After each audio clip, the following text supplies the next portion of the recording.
Welcome to the middle. Big Sil's in for Harry Mays. Barrett Brooks, man, was in the house at Wells Fargo last night. Awesome pictures. And my favorite thing about a suite, when I get invited to a suite, the grub.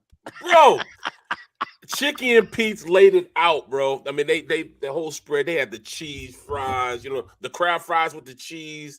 They had crab cakes. Come on, man. What kind of a suite with crab cakes? Oh, but then hold on. The highlight of the night. They brought in these cookies, fresh baked cookies. Fresh baked cookies. Do you know how fresh baked cookies and a Bud Light taste, bro? Absolutely unbelievable. There he is in the house last night. Sixers and see the wife in the lower corner. That's the wife right there. Oh, that's dope. Way to go, man! You look at the seats there. Yeah, so we're in the suite, man. I'm kicking it with them, with everybody. And of course, it's an NBC suite, so I got to rub elbows with with people there. You know what I mean? So man, it was crazy. Hey, packed, right? Packed. It took me, once I got off the exit by the bridge, it literally took me 45 minutes to get to, where I was going to park at. Because I park in front of, the building because that's where I work at. It took me all night to get there, bro. Yeah, man, look at it, man. Come on. I was kicking it, bro. Kicking it. You name it. Let me ask you this. Budweiser in fresh, warm baked cookies. That's a match made in heaven. Dude, that's great, man. That's fantastic. So the environment last night, the atmosphere. Oh, it was crazy. But you know what? To start off with, they worked together. You could tell they were like, oh no, man. Hey, I was like this. They're down 16 or 17. Right. What is going on? You know what I'm saying? And they weren't getting blown out, though. You know what I'm saying? Like, you knew they were going to come back. And that's a far cry from what I was used to. You know what I mean? Like, to know that there's, just like they were sleepwalking through the game in the first half. And you look at it, Harden, Harden had 19 in the first half. And they were sleepwalking. That's a luxury we haven't had in a long time. If Embiid wasn't on and he wasn't on early, we'd have got blown out. But we were actually sleepwalking through the first half and still won the game by almost 20. I know, man. I'm watching this thing. I'm like, man, are they going to come back? And all of a sudden in the second half, they just absolutely blew the Knicks out. Now here, Maxey, ridiculous. Let's do this though. Okay, 3 games they look great, but 2 of them have been against the Knicks. Okay, I don't know what you think of the Knicks. So let me say this to you: the Heat, Milwaukee, Boston. I mean, that's still a tough mountain to climb. You got these guys are special. There's no doubt. How about how great the East is right now compared to what you're looking at now with what it used to be 5 years ago? No, how about last year? Last year it looked like the West was just, the West was up here and the East was down here. Yeah.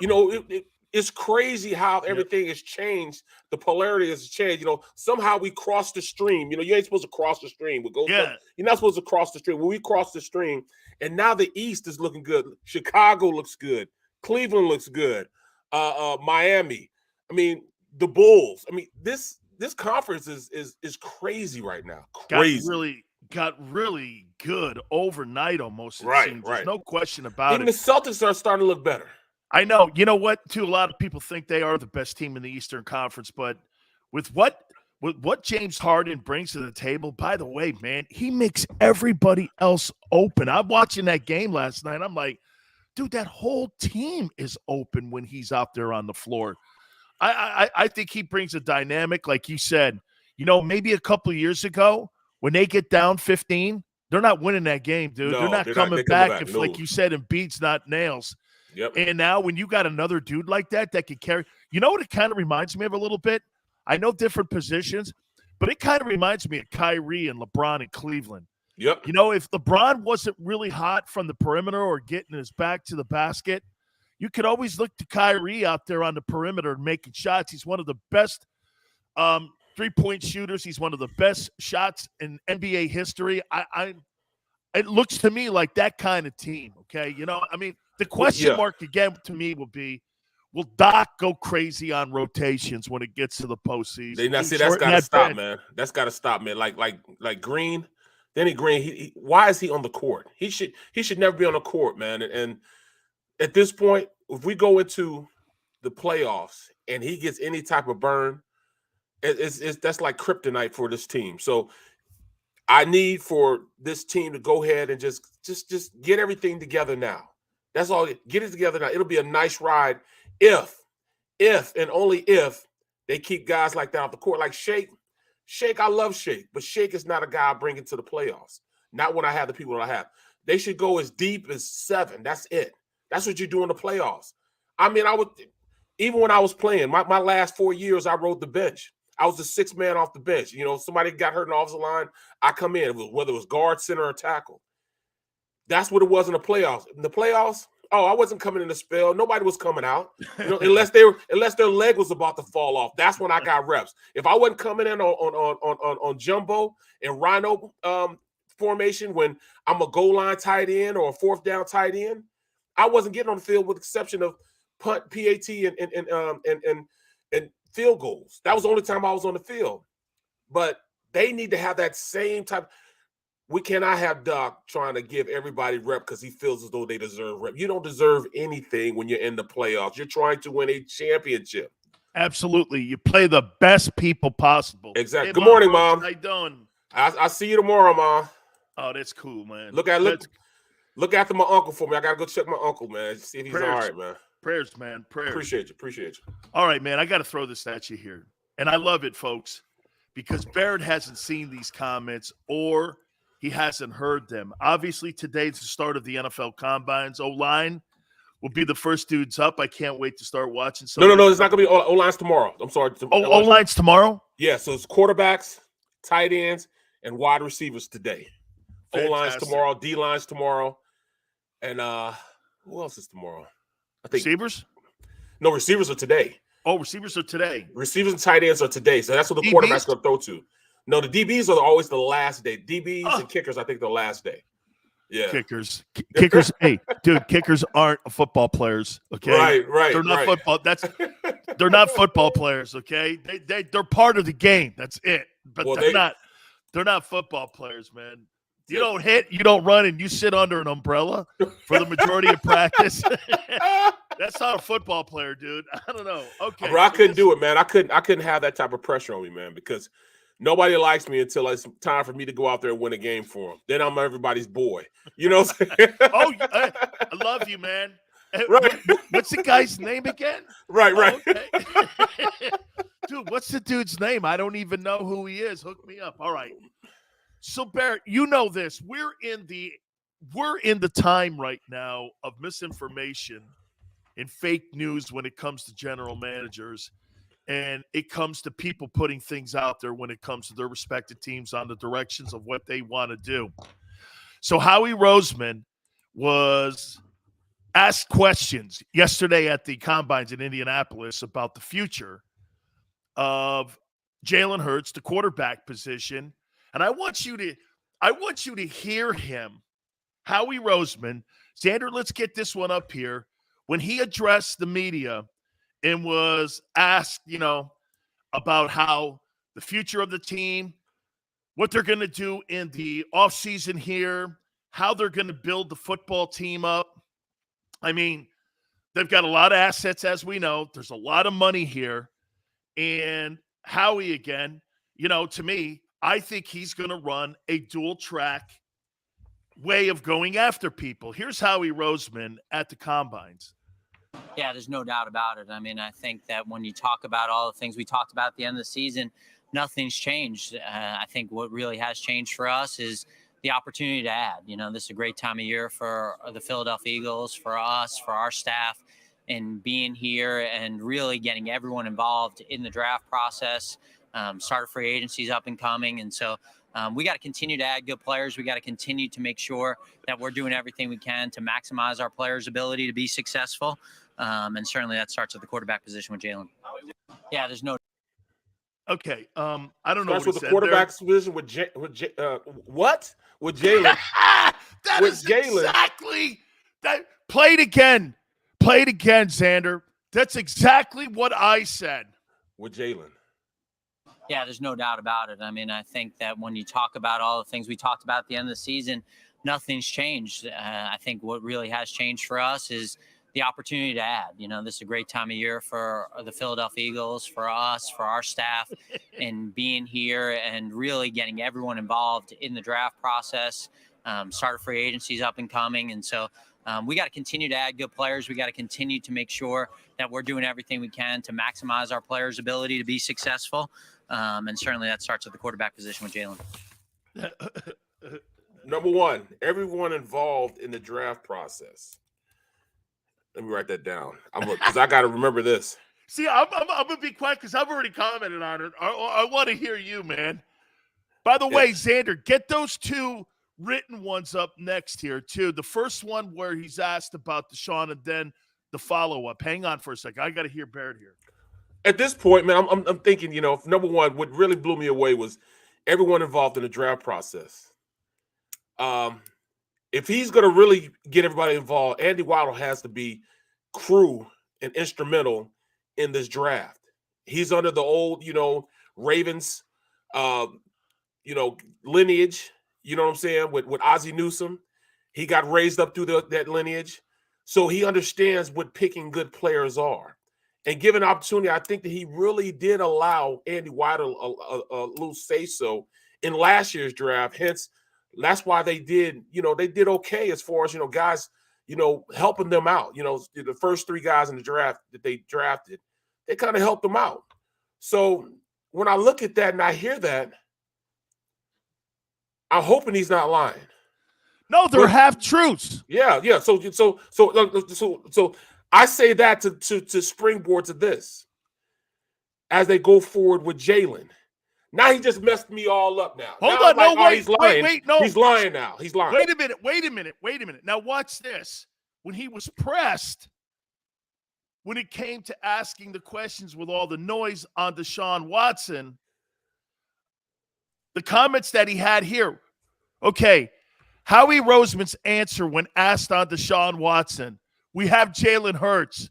That's a lawyer's answer. Oh, there's no question about that. There's no question that he didn't answer the question.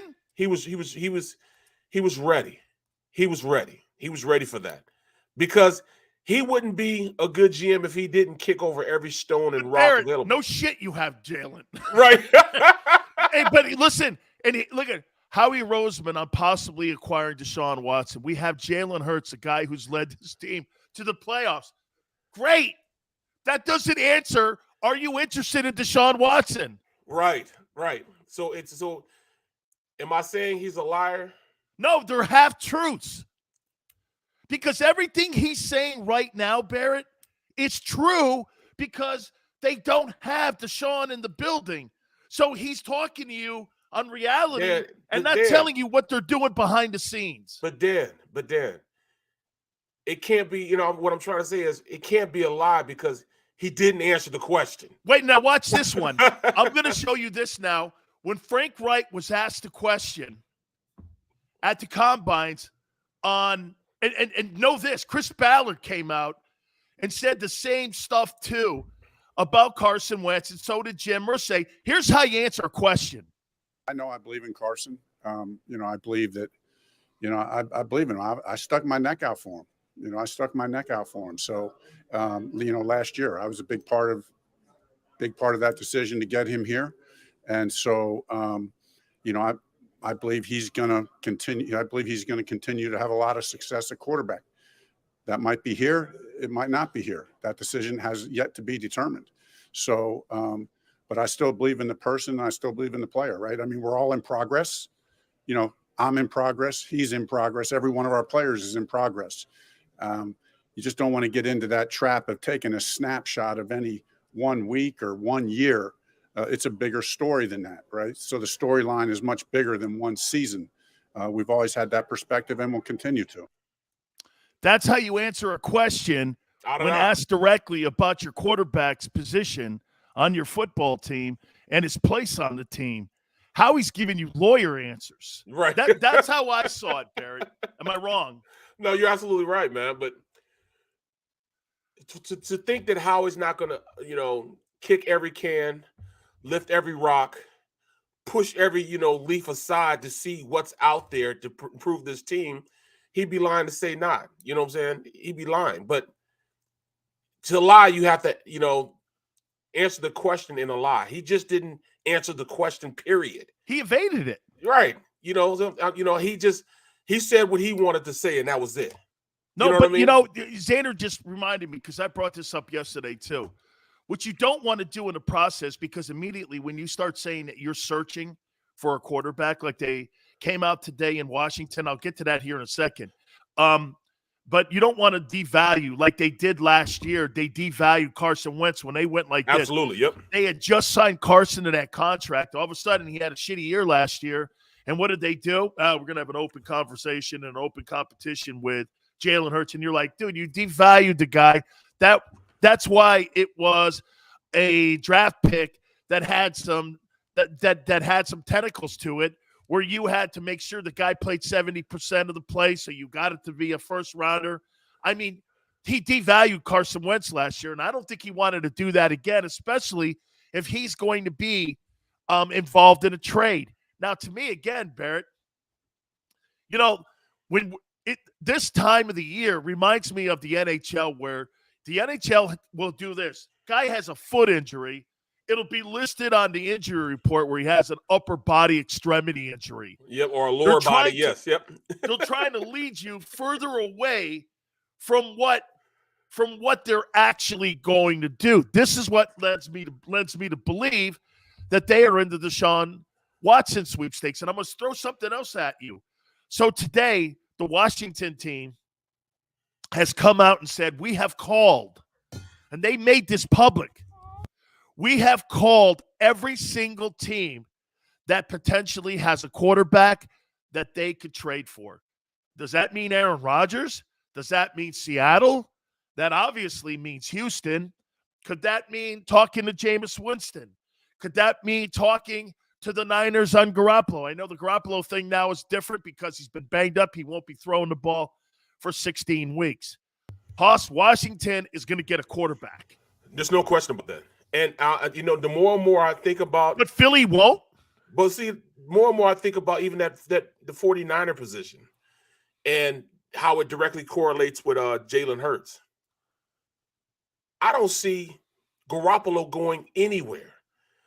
The more and more I think about it, Jimmy G is going to be a 49er. They have his rights. He will be in the locker room. He will be on the team this next year coming up. Barrett, they gave up a ton for him, though, to move up into that 3-hole, man. I know, gave up a ton. But they're still got to pay him anyway. So why let him go when they can still allow this young guy to flourish a little bit, to grow a little bit? Because just like you said, you've heard several big time quarterbacks from that organization say that he's not ready. And if those two guys are saying he's not ready, then he's not ready. Why not keep Jimmy G there so this kid can go and start growing and implement him? You know what I'm saying? I mean, it won't hurt his value. It won't hurt Jimmy G's value. And maybe they trade him before the deadline, the trade deadline. I just see him being in an organization. Now, bring that to Jalen Hurts. It is not bad to have Jalen Hurts on your roster. No. Even if you go out and get a Deshaun, because Deshaun's going to have to sit. He's going to have to sit a little while. You know what I mean? He's going to have to. He's still on a rookie deal, and you only owe him $3 million over the next 3 years. So, I mean, he'll be here. You know what I'm saying? Unless he's involved with the trades to get Deshaun Watson or to get Russell Wilson. And we're thinking there's going to be a whole lot of movement this year as far as the quarterback position. The more I'm looking at things, I doubt seriously if there is a whole lot of more. There are going to be teams anxious and trying to press the envelope. Like you said, Washington's going to be trying to push the envelope. I still think Miami's going to be trying to push the envelope. I think they're the top dog for the top player because they have 61 over the cap. Excuse me, 61 under the cap, 61 million, and they have assets from San Francisco and other places where they have a treasure chest of draft choices. I don't know if that's sexy enough, though. The kid Waddle down there is a damn good football player too. Okay, and with all the money that they have that's under the cap, Miami could get. They could be like. They could be like the Cincinnati Bengals in 1 year. But did you see what they said today? they're out of the Deshaun Watson sweepstakes. Watch this. Do you believe that? Hell no.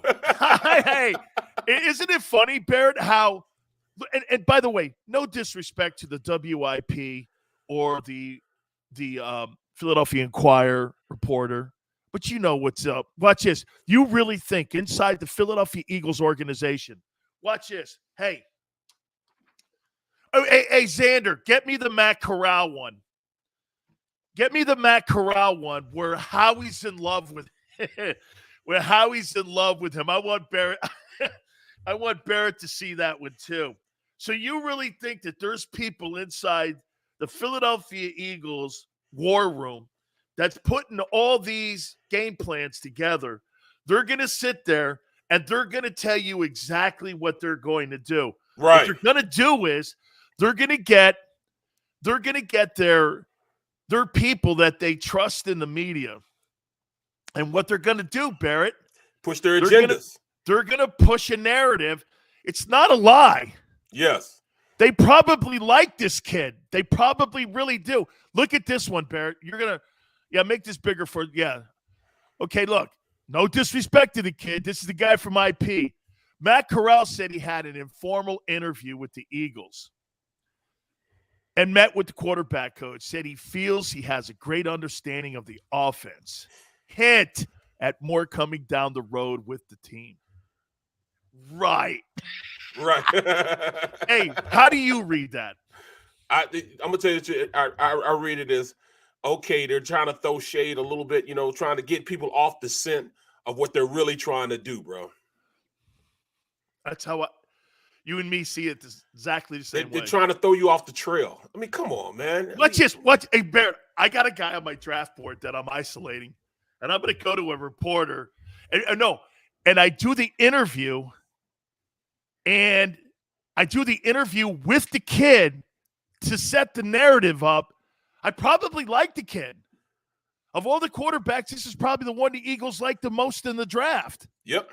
And so what they did was, God, you really understand the offense. Man, you're fantastic. Hey, can we stay in touch with you? Dude, I don't think you guys understand. When you have an interview like that, they all say, I got letters from, I'm going to post one of those. I got one from the Patriots. Hey, where are you on draft day? Hey, I want to make sure you're here. Hey, want to fly you up to the facility. Dude, that's how they take you off the scent of exactly what you're doing. Bruh, they trying to make sure that, because they know you're going to talk. They know you're going to sit out little pieces of information. Like the Eagles. The Eagles came in and worked me out a week before the draft. Everybody was done working out. They came up and worked me out a week before the draft. It was impromptu. I'm talking about it was a Thursday night. Like Thursday night was the night we kicked it in college. So I go out that night. I mean, I'm done. I'm done. I get a call at 12 o'clock at night from Bill Callahan. Could you be John Gruden's guru in the O-line? Yeah. Hey, could you meet us up at the stadium? We'll be in town at 6:30 in the morning. And I'm word slurring and everything. I'm like, who is this? Bill Callahan. I said, Bill Callahan, the offensive line coach for the Eagles. 6:30? Yeah, could you meet us there? I'm like, Coach, I just, kind of celebrating a little bit. Don't worry about it. We're just gonna work you out a little bit, see where you're at, and work you out. I mean, it's not gonna be a long workout. Bro, they worked me out for 2 hours. Number one. Yeah, exactly. They wanted me to throw up, see if I was going to throw up. I was going to give them that. They wanted to see if I was going to be tired. I wasn't tired. I went in there, and I had the best workout ever because they was trying to see if I could do it. And because I had that workout, that's why I ended up being the Eagle. And before they left, she said, hey, I'm just do me this favor. Don't tell anybody we were here. It was almost like it wasn't they weren't supposed to do it like it was illegal or something. They kind of put it to me like it was illegal. They weren't supposed to be there. A week before the draft, we're done with work. I was done with workouts a month before that. And all of a sudden, a week before the draft, you come and work me out. They were like, don't tell anybody. I don't know if they were really supposed to do it. They were acting like if they said. Was Gruden there?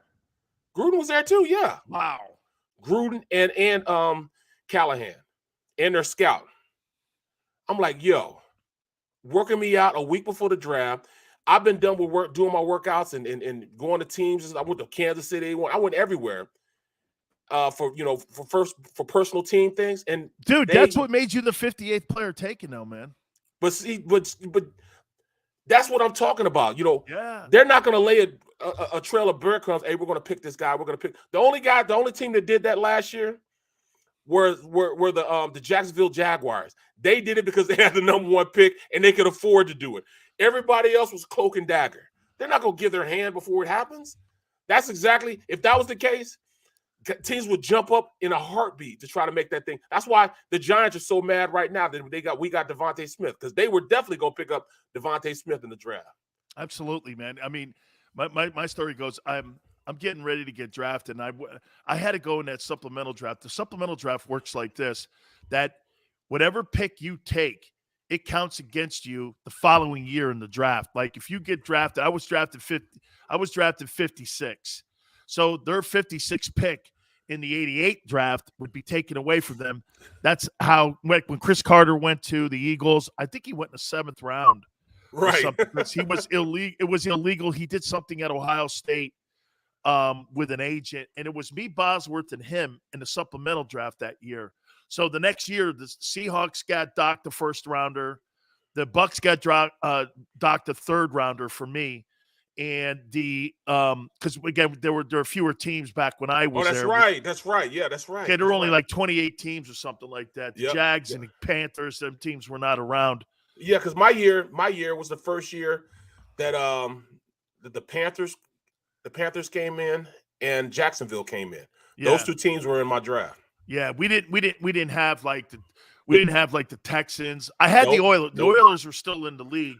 Yeah, the Oilers they became the Titans. Yeah, they became the Titans. And so I get a call from the Patriots. I got the letter too. I'm gonna post it. And they go like this to me. They go, "Hey, listen, man, we really want to see if we could draft you in the 1st round.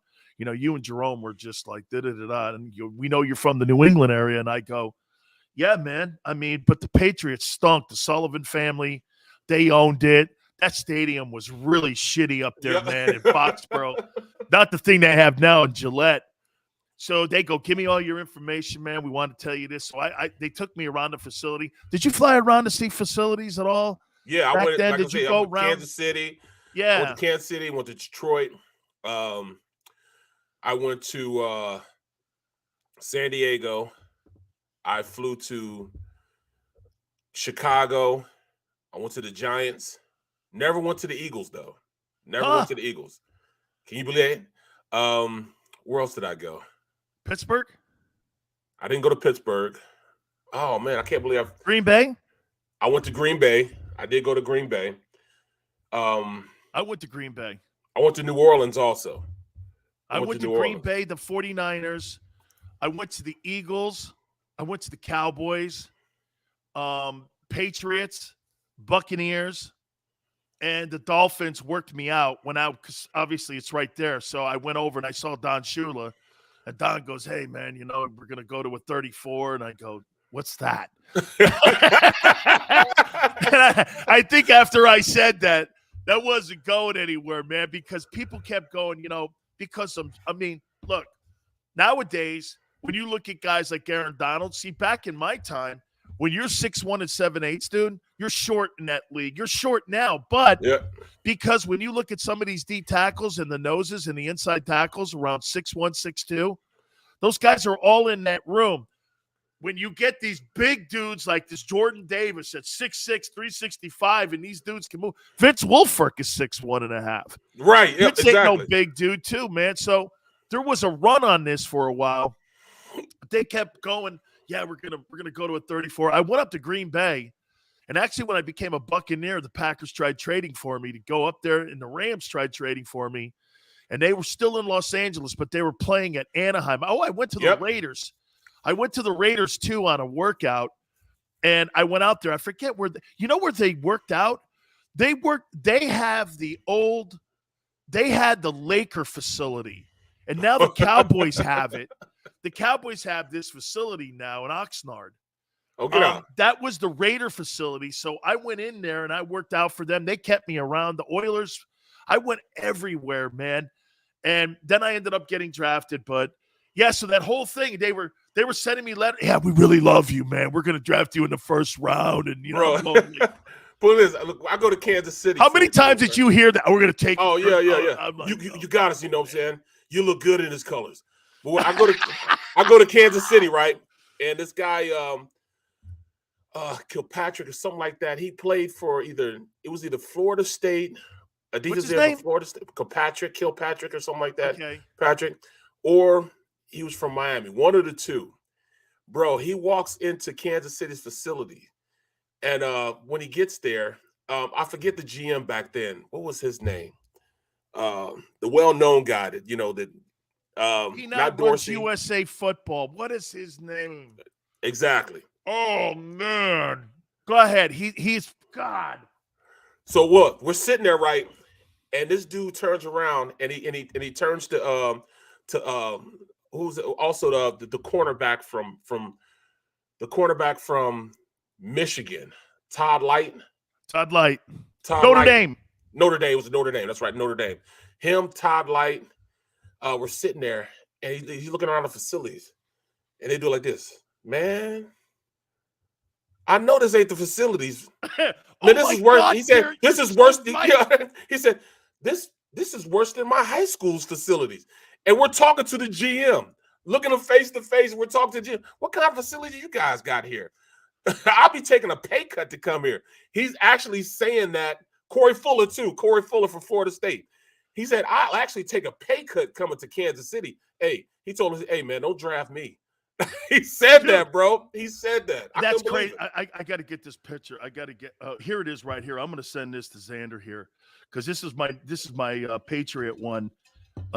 Save the phone. I'm going to send this to Xander. Hey, but I showed up at the Eagles facility at the vet. They had it underneath the stadium. Yep. Okay, all them lockers down there. Dude, I go down here and I looked around and I went, and my hurricane facility sucked back then. We never had like these great facilities. Dude, the facilities they have now, they're still 20 years behind, but they're 10 times. We had a 500 square foot gym with rusted weights. It's crazy. And I walk in, I'm expecting to see top flight. I'm like, where's the weight room? There it is. It's got universal and 2 dumbbells. And I'm going like this. I go to the Bucks. Bro, they had like a trailer. Like a trailer park kind of thing where you had your media room. Then the gym was in the back of this. I'm going like, bro, I'm gonna tell you about facility sucked. When we come back from break, I'm gonna tell you some stories about being in the old Veteran Stadium. I have some stories for you when we come back from the break. All right, and we'll finish up on this conversation about the direction of the Eagles, how he addressing the media there. Barrett Brooks, Big Sills in for Harry Mays. Back in 3 minutes. Keep it here on The Middle. Go for the midnight dares. Go for the memories. Go for the view that goes on forever. Go for the bubbles in your bathtub and in your drink. Go to bed whenever you want. Or don't. Go for him. Go for her. Go for the win. Go to Ocean Casino Resort. Book your trip at theoceanac.com. At Stateside Vodka, every new customer gets the world's best rocks glass. Free. What's that? A rocks glass? You're telling me that bottle is cut in half? You could say that. Holy shit. And you're telling me I can get one of these glasses for free? That's right. 1 free rocks glass per customer with each first-time purchase of Stateside Vodka. So good, it just disappears. Imagine for a moment that you went to work today and when you came home, you were catastrophically injured. Your life and your family's life. That's what happened to union construction worker Mike Little. I was scared of what the end was going to be, but to be 100% honest with you, I knew I was going to be all right just by talking with Brian. In my heart, I just knew everything was going to be all right. Call the firm and find out why they say, "We got this." Call 215-458-2222.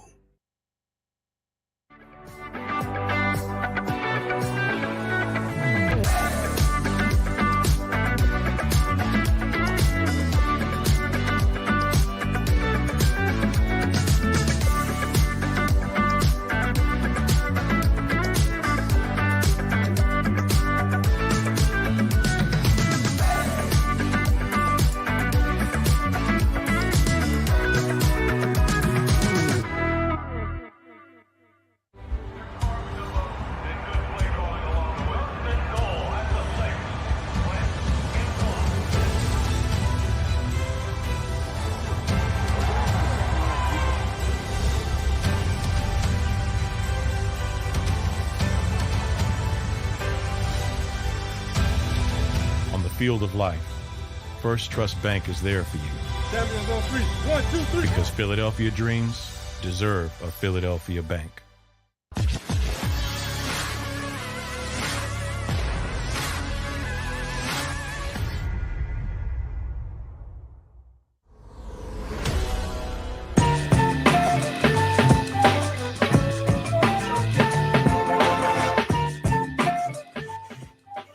I think it's the most shocking thing in the world back in the day when you show up and you see some of the facilities at the NFL. Now, they've gotten a lot better. And a whole lot better, yeah. I mean, these new stadiums have made it so, Barrett, because back in the day, you know, these NFL places, they always looked at you going, hey, it ain't my responsibility if you ain't in shape, man. Yep. You have to go out there and you get your own gym fees. You build your own gym. It ain't our responsibility. And so they didn't really look at it that I had to have like a gigantic weight room like they have today. So these new stadiums, they build it into it now, kind of, you know what? Yep. On the new facility. So back in the day, it wasn't like that. Bro, let me tell you a story about being in the vet. I got so many stories, man. You name it, bro. Like one time, man, I was outside and I was signing autographs for kids. And you know, they feed you after the game, you know, so I got a cheesesteak. And, you know, after the game, I grabbed a cheesesteak, grabbed my family, and we're leaving out. Some kids came up, and I was walking along, and my kids didn't play that. Like, if a kid their age, you know, at the time, they're like 4 or 5 years old. If a kid came up and they were asking for an autograph, they would stop me. My kids would stop me. Dad, he wants you to do that thing, or he wants you to sign something for him. And I would have to do it, you know what I'm saying, because they didn't play that. So I'm out right outside Veterans Stadium. I'm talking about right outside Veterans Stadium. So I set my cheesesteak down on the curve so I could sign these autographs for these kids. And 2 rats, dog. These rats had to have been about, I mean, I'm talking about these rats had to have been like 3 pounds a piece, bro. I'm talking about like, they're like huge rats. They come out of this hole and they grab the cheesesteak. And I turned around and looked at them. When I turned around and looked at them, one of them turned around and said, but like a made a little noise and like, you know, it's like I wish you would try to take this cheesesteak. And the 2 rats grabbed my cheesesteak and took it up wherever they went, man. They just walked away with it. Like they were like helping each other take it out. Hey, I'm running interference. This is ours now. It's over, man. You put it down, it's over, man. It was crazy, man. Or I come in for work and there'd be dead cats that fell down from the raptors that lived inside the vet that ate the rats. That, you know, down there. I mean, they're living cats, dead cats we fall because they fall down from up high and they be on you find them dead. Like it's too far for them to land on their feet, but they be dead cats. You know, look at this. My Suburban got stolen. Wait, while I'm in workouts. Out of the parking lot there? Out of the parking lot. First of all, the security guard, he had to been about, no lie, about 82 years old. Old dude. So we go in there. This is actually the spring. You know what I'm saying? This is like when OTAs and stuff. So we're just going in to work out. So I go in to work out. When I pull in, you know, they have 2 sides that you can park in the parking lot inside the vet. So I pull in. It's a guard. It's a gate that they had to open to let you in. So I pull in and I park on this side, and I go in and I work out. So on my way out to go run, we had to go out and go to another field, a field that they put on top of concrete. They put dirt on top of concrete and grew grass there. That's the field we have for Philly when I was with the Eagles. I go where I run, and I'm coming back, and I'm coming down the stairs, going down, and the security guard said, "Hey, you should have paid your bill." I'm like, "What? You should have paid your bill." So I'm just thinking, the old man just talking stuff, man. I'm like, I ain't worried about what he's talking about. So I keep going. I go downstairs. I, finish my workout lifting. I come back out. When I come back out, I walk to where my truck is. I'm like, oh, my truck isn't here. Well, maybe I did park it on the other side. Second guessing myself. I went over to the other side. It wasn't there. So I run back. I said, hey, somebody took my truck. And dude said, you should have paid your bill. I said, what do you mean I should have paid the bill? My truck was paid off. What are you talking about? Well, a tow truck came that had, but hold on, this is it. It was a light blue. It was a light blue tow truck with a round yellow sign with AAA, but 3 A's inside the round mark. And when they looked at it on the cameras, it was handwritten on it. AAA. It was handwritten, bro. Stole my truck. So on a security camera, somebody looks at it and goes, hey, AAA showed up. Bro, he wrote it on his door. Bro, it's like they took the craft paint and painted it on there, man. They painted it on there and took my truck, bro. Can you believe that? That's crazy, man. Jerome, that big parking lot, Jeff Fisher and all them dudes used to say that gigantic parking lot, like during breaks in between like team meetings, Jerome would get on his Ninja motorcycle and go 200 miles an hour in that parking lot, up and down, just up. And they were just sitting there watching this guy. And he was just going, he'd get his bike and he would just go crazy because you know that parking lot, how big it is. Right. And he's just flying down there. Dude, I show up on my buddy was the coach. So I know I kind of told you a little bit. So they flew me in. This is after I got released by the Bucks. So it's the first place I went. They called me and I get up there and I'm looking around. They work me out at the vet and I'm out there, man. I'm like, this is the shittiest turf I've ever been on, man. I've never seen shittier turf, man. And so I didn't say anything because, you're trying to make a good impression. I work out. And I think Jeff Fisher was the D-line coach. And Jeff's like this, hey, man, I mean, we got Wilkes here, but he's banged up, man. We got Golick here too, but, Jerome speaks highly of you. Man, I come rolling in there. Buddy Brian's all fired up and shit. You think I want you around here with him? I look over at Jerome. I go, you motherfucker. What did you and hey, he goes, I don't want two of you guys in here like that. You think I want you around here like this guy right here? Absolutely not. I'm standing there going like this. Jeff Fisher goes like this to me, and I go, hey, man. That I really thought they were good. They were close to sign. I was like this, man. I think, okay, I'm going to play with the Eagles, man. I'm going to be in the NFC East, That was back then. They were great, I mean, Taylor's in the East. Washington's good. Right, so I'm right. Like, this is going to be good, man. I look over at him. I said, because I guess he dogged it on a Monday night. They bring players in on Tuesdays, right? So, hey, I guess they benched him on a Monday night. And, man, there he is sitting there. I saw him. We're hugging. We're talking. Buddy sees both of us. He goes, look, I know who the two of you are. I know who he is, especially. I go, he goes, I know who you are, man. And I went, great. Bro. On the plane to San Francisco. Right. It was crazy, man. The vet was just unbelievable, man. I mean, unbelievable. Some of the stuff that happened, man. Like damn, you had a sandwich in your car stolen by a dude with a paint on sticker. Right. Hold on. And then you talk about Ninja motorcycles. We're in camp, right? And we go to Westchester. My first year we were in Westchester. We weren't in Lehigh. They weren't in Lehigh yet.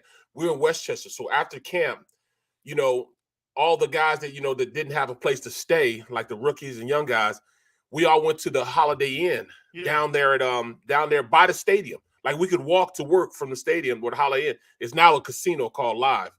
But we could walk to work from that Holiday Inn. It's right there. It's right off the highway. So I hear it's like 3 o'clock in the morning. I hear vroom, vroom, vroom, vroom, vroom. It's like 10 motorcycles. And all of a sudden I hear glass breaking. Clink, clink, clink, clink. What they were doing was the guys on the motorcycles, they go in, they break the window, they get your card out, the what do you call it? The ID card, or whatever it is, your registration card.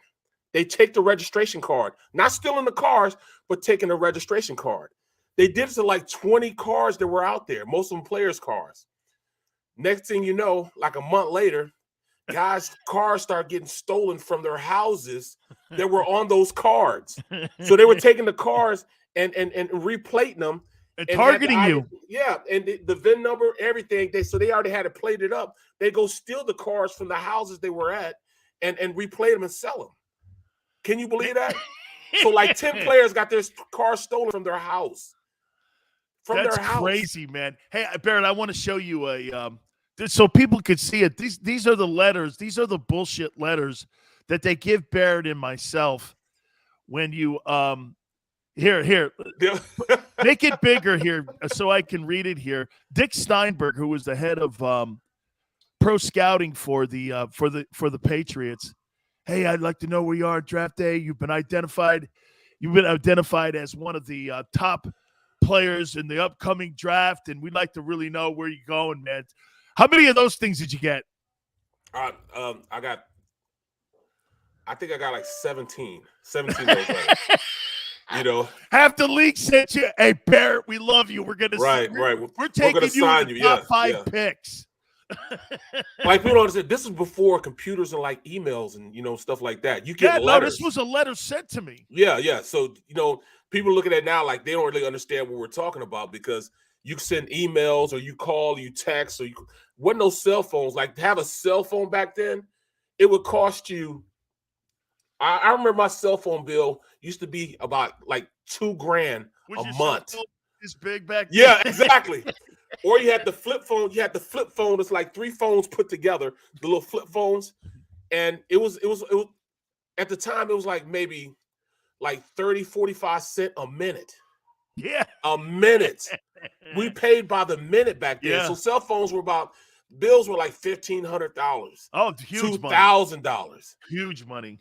Man, it was crazy, man. No, don't call me. Or you have to wait till after 8 o'clock to call, you know what I'm saying? Then the calls were free after 8 o'clock. On weekends, on Saturdays, you got a break. Right? Saturdays and weekends were different. Hey, wait a minute. I got one more story for you here before we go back on to whether – well, I know you don't believe Howie anyway. So, dude, we had this gigantic scandal. The FBI got involved with it. I shouldn't be saying this, man, but – so back in the day, this is you may remember the MCI. Remember MCI was a long distance phone company. Yep. MCI, you had to have a code. Yep. And you had to have a code so that you could make long distance calls. Yep. So, man, I'm gonna narc him out. Man, Michael Irvin, man, would sit there and just hit these 4 codes. He would just go until he would put, I don't know, 10. He'd put 10 of these codes that worked. Man, we go to this one phone. Hey, yeah, Grandpa, how you doing, man? Everything's good. How you paying for this? The school's paying for it. Don't worry about it. We got it. It's all good, Man, guys were calling all over the country, man. I mean, all of a sudden, we're at the whole fucking team. We're at practice. And by the way, dude, during that time, like you said, the media, they hated us. Right. Okay, these gangster kids, black kids, they didn't like the way we act. They just hated all of us. All of us. We're all in this. And media's going, hey, FBI shows up at the University of Miami training facility, and word is that the Miami program is now being investigated by the FBI. And so finally, the FBI comes in and they go, you guys charge like $400,000. $400,000 with the phone calls. And it's actually a federal crime. And so we were all like this. Hey, they came to me, man. And I went like this. Hey, I think I only charged like $1,000. I didn't want to lie, but I wasn't going to give them the number, because how could they prove it? You didn't have a camera to prove how much I did. So I just went like this. Yeah, I had like $1,000 maybe. And dude, the FBI came in and the school had to pay $400,000 back to MCI. And back in like those times, that was a big number coming out of your athletic budget, which we didn't have. Holy, here's Urban. 5238, 4196. Dude, hey, Grandpa, how you doing? How's everything going, man? That was ingenious, though, man. That was ingenious, man. Hey, but so that Jimmy comes into the team meeting, he goes, okay, who are the phone operators in here? We all looked and we went, oh shit. And then what happened was, what you did was then the FBI and all of a sudden the NCAA, they come in and they go like this. Sileo's driving a Corvette. Jerome is in a Grand National. Brett Perriman's in a BMW. Michael Irvin's driving a Beamer. Vinny Testaverde is in a Mercedes-Benz. The guys looked at our car lot, and they were going like this. This looks like the Dolphins car lot. Dude, all these deals that we had cut. Hey, let me tell you how I got my car. My first car was a Corvette. That's was crazy. A candy apple red Corvette. So, because I tell Eric Dickerson this. Dickerson got a Trans Am. I go, nah, Big Sills don't go anywhere for Trans Ams, dog. That's a white guy's car. I'm not. That's a white redneck car, man. I ain't driving that thing. So, so get this. So remember them Lloyd's of London policies? Yep. I came up with this. They changed the rule the next year. So I came up with this. I go, okay, I need $10,000 because they were going to insure me for $750,000 going into my senior year.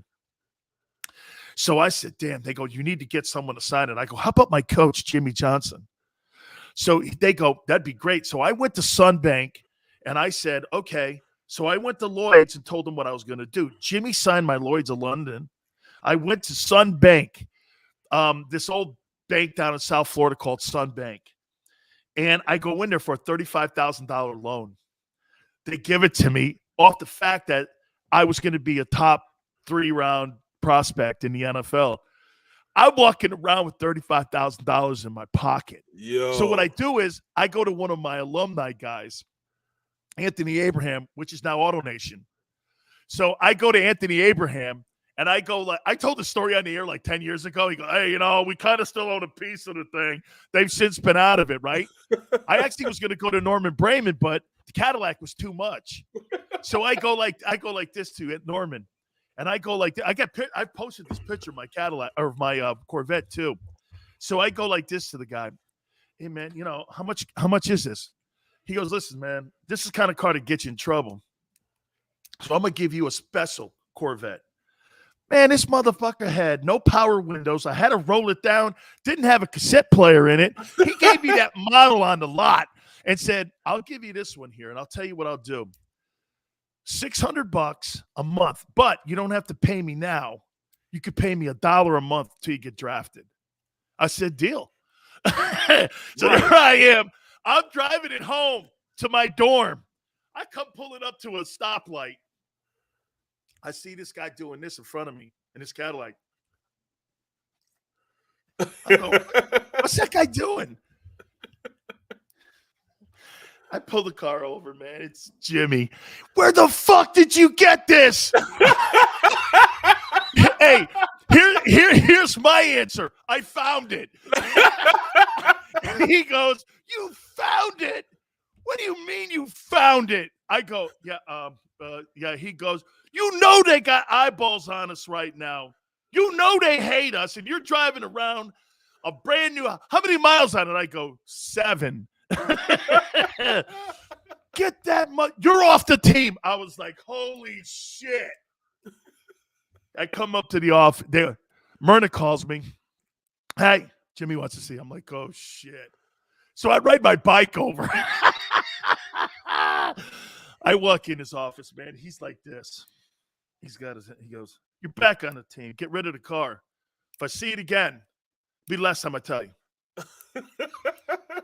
Puts his head down. I go, what am I supposed to do with the car? I bought it. He goes, you bought it.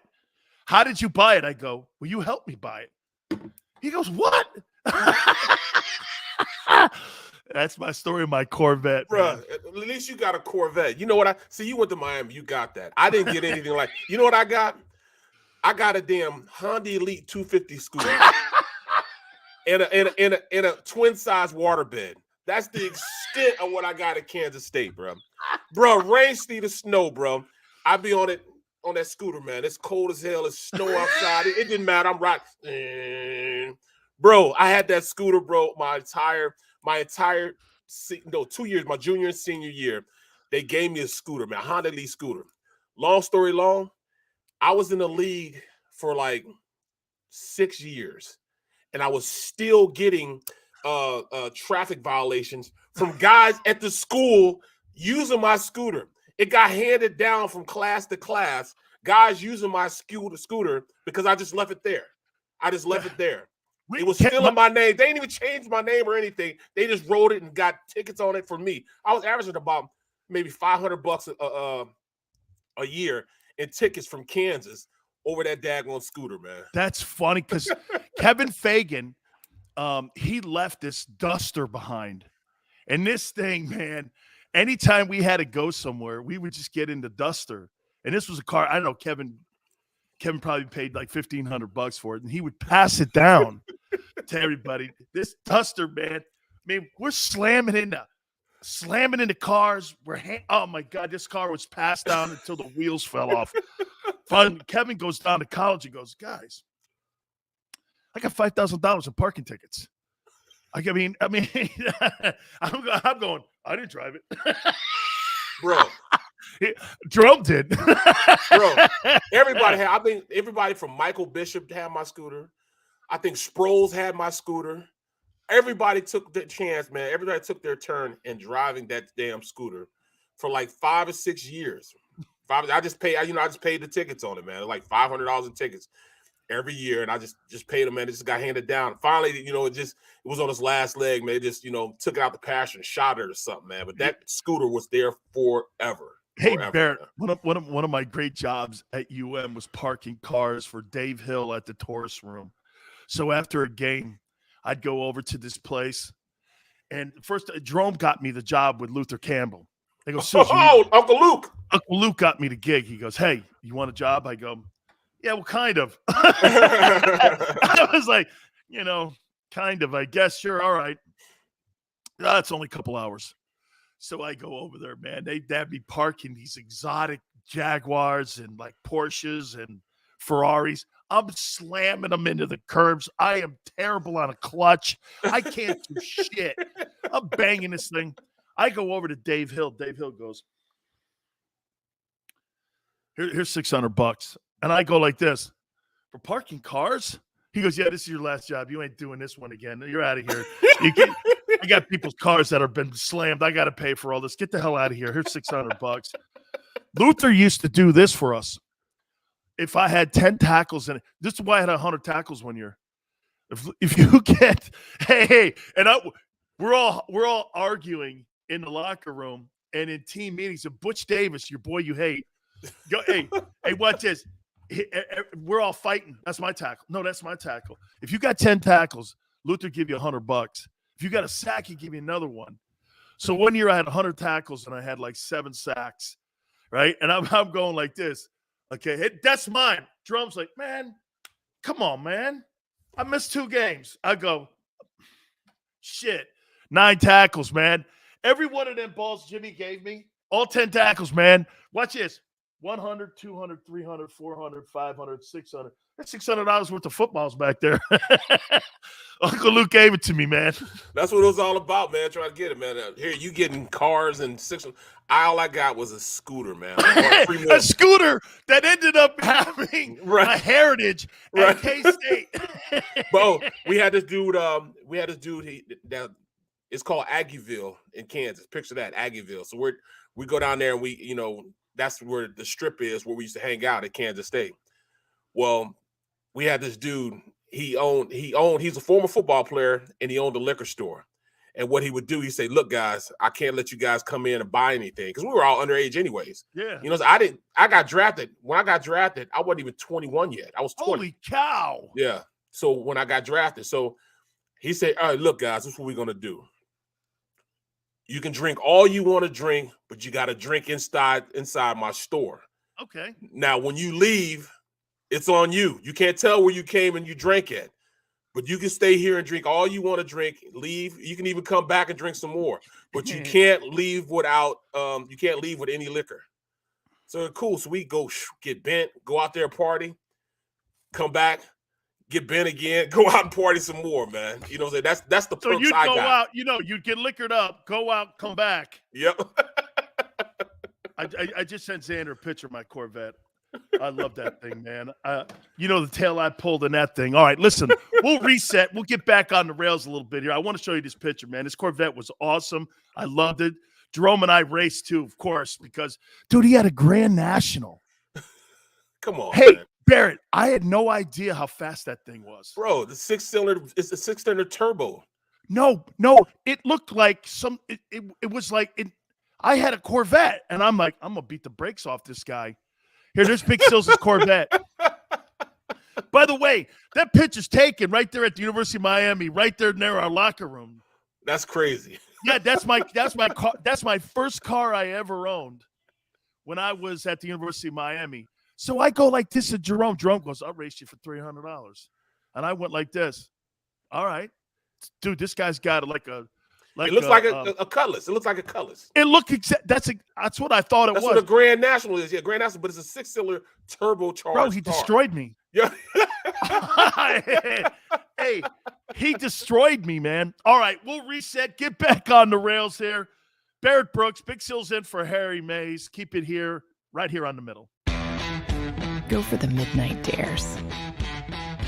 Go for the memories. Go for the view that goes on forever. Go for the bubbles in your bathtub and in your drink. Go to bed whenever you want. Or don't. Go for him. Go for her. Go for the win. Go to Ocean Casino Resort. Book your trip at theoceanac.com. At Stateside Vodka, every new customer gets the world's best rocks glass. Free. What's that? A rocks glass? You're telling me that bottle is cut in half? You could say that. Holy shit. And you're telling me I can get one of these glasses for free? That's right. One free rocks glass per customer with each first-time purchase of Stateside Vodka. So good, it just disappears. Imagine for a moment that you went to work today and when you came home, you were catastrophically injured. Your life and your family's life. That's what happened to union construction worker Mike Little. I was scared of what the end was going to be, but to be 100% honest with you, I knew I was going to be all right just by talking with Brian. In my heart, I just knew everything was going to be all right. Call the firm and find out why they say, "We got this." Call 215-458-2222.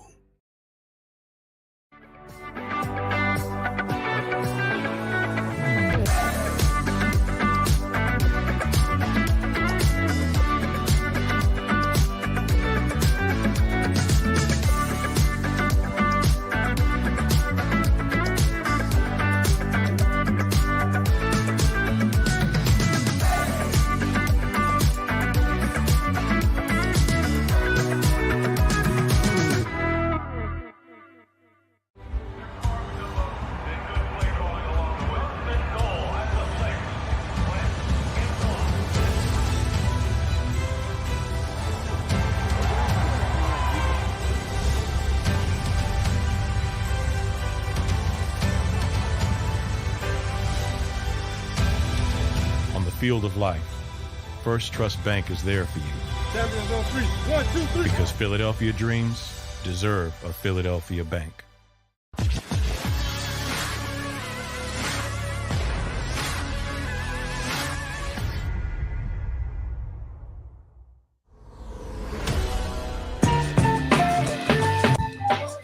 Welcome back to the middle. Dan Sileo in for Harry Mays, Barrett Brooks, hour number 2. As you can see, Barrett, I took a pay cut when I went to the NFL. Right. I had a good time in college, man, and it was. I couldn't imagine being in Miami, man. I couldn't. Oh, I couldn't. It was hard work. Right. Okay. I'll tell you this: we worked hard and we played hard. Yep. And those guys that I played with, man, like I said, it was like different. I mean, all these like 30 for 30s that they've made on us. In what we did down there and what we accomplished down there. I look at Alabama today and I go, yeah, okay. But do you understand that? Check it out. Look at all the Hall of Famers that we have put in the University of Miami in the last, 20 years. From Kelly to Irvin to Cortez to Sapp to Reed to Lewis. I mean, now we got Reggie Wayne up. We got Andre Johnson up. We got Devin Hester up. Big Vince will probably get an opportunity. Calais Campbell may get an opportunity one day. I mean, it was really a special time in recruiting. I don't know if we'll ever see anything like that again. I love what Mario Cristobal is doing down there. And by the way, one thing Mario's great at, and this kind of goes down the line here a little bit with Howie Roseman. Mario goes after and gets great offensive linemen. He really knows how to recruit them. Why do you think that? Would you agree, I would say, that has been really probably the strength of Howie Roseman's evaluating? Because I'm looking at now the combines here, and it says which quarterback will star on today's on-field workouts. So the quarterbacks are going today. Yeah, quarterbacks, wide receivers, and tight ends. Yeah, Kenny Pickett's just getting ready to get out there and start throwing. So I'm looking at some of the preparation as they're getting ready. But what's would you agree, Howie? That's been his forte, all O-lineman. Well, he was tutored under the tutelage of Andy Reid. That's the first thing Andy did. First big recruit that he got was he drafted a quarterback. That's when he first got there. But then he went about solidifying that offensive line. McNabb was his guy? Yeah, the McNabb was his guy. So then he goes out and gets him the other, bookend tackle in John Runyon to be paired up with Trey. Trey was, first round pick the year before we played with me. He was in that first rounder in that draft. And then he brings in Runyon. Another outstanding player. Right. So, now you have twin towers. You got the bookends. You got two guys that played 10 years together and solidified that offensive line. So Howie saw that. That's why he didn't have a problem with, drafting in the trenches. He loves to draft in the trenches. Now, Derek Barnett didn't turn out for him, and, Dillard didn't pan out for him. But I really think that, that's one of the strong suits that he has done is solidifying the defensive lines and taking chances on guys. And some of them played well, some of them didn't. But, like Toohill, got drafted by the Eagles in like the 6th or 7th round. But now he's the guy that gets, quality reps and plays hard for the Washington football team, or the Commanders now, or Commanders, whatever they're called, man. I don't care. You know what? We had a guy, Barrett, you can always tell in an offensive lineman when an offensive lineman is not going to be good. And here was my litmus test. Man, I played against this one dude, and albeit he was in the World League, he's 6'7", and he's 355 pounds. I grabbed him. I threw him on his head, and I was like this. I threw this guy on his head, and I went, man, this guy here, man, he has no lower body strength, and he does not have balance. Same thing in the NFL. When you grab a guy and you can throw an offensive lineman, that means he has no balance, and he'll never make it if he doesn't have balance. Like people were telling me about that kid Flowers who Miami had, who was a #1 draft choice. He sucked, man, because they said that he couldn't play with balance in his feet. Man, when you play against a really great old lineman, man, these guys are like athletic tree stumps. Yeah. I mean, when you put your hands on a guy and you don't throw him, and he's stout and he's got long arms and he's just as athletic, and that Mo's just as strong as you, man, you better have a miner's cap on and a lunch pail, because you're going to go to work all day with that one. Right? Look at Riley McKenzie. Riley McKenzie, one of the original Hogs I played with. His core and his balance was it was crazy. Like he would get swam, and the guy would swim and get their shoulder, and he'd be bent back. But his core was so strong that he could lift the guy right back up and put him right back on his body and sit down. I mean, he was also like a black belt too, like a 6th degree, 5th degree, 15th degree black belt. You know what I mean? He's one of those guys that when he grabbed you, you weren't going anywhere. You know what I'm saying? He was just so strong, man. And even at the time, he was, kind of old. He was like his 12th year when I played with him. He was still strong as an ox, still limber, and could still move the crowd, man. Man, those guys, I mean, the great old lineman, like I'll tell you, the guy I struggled with, believe it or not, was Nate. Because Nate was left-handed. Yeah. Nate was left-handed, and he popped that thing in, and I hadn't played against a left-handed guy like that before. And he put that on, bam! You're like, damn, my whole swim thing's different. Oh, I didn't get around that. I mean, plus Nate had better feet than you thought. Oh, yeah, yeah. Nate had some pretty good feet. All right, Barrett, you heard the comments, and you saw the comments from Howie at the Combines. What you having played and you knowing this guy, what's the game plan you think truly for this football team this offseason? I mean, what is the plan? Because that stuff that he told the media, I ain't buying that at all. I don't believe it. I didn't believe it at first. You should have seen Xander yesterday. When Xander started playing me some of this, I go, you don't believe this, do you? He's like, man, I think he's going to take – he goes, I think they're going to take a quarterback in the draft. I go, no, they're not. No, they're not. They'd rather stick with Jalen. Here's where I'm going. They'd rather stick with Jalen than draft any one of these guys in the draft because you know why? You're on a rookie contract, and you get to build the rest of your team. They would be more satisfied to stick with Jalen, know that he's a stopgap guy, build the team around him, put the resources into defense, get another number 2. And if Jalen ain't it, go out in the open market when Russell Wilson's deal is up next year and bring Wilson in, make him a 5-year stopgap, drop his ass in Philadelphia or whomever. I mean, I don't think they're going to go into – why would he waste one to walk backwards again? So watch this. You're going to go from Wentz to Hurts to a rookie quarterback? You won't be relevant for the – that means you would not have been relevant since 17. Yep. 5 years.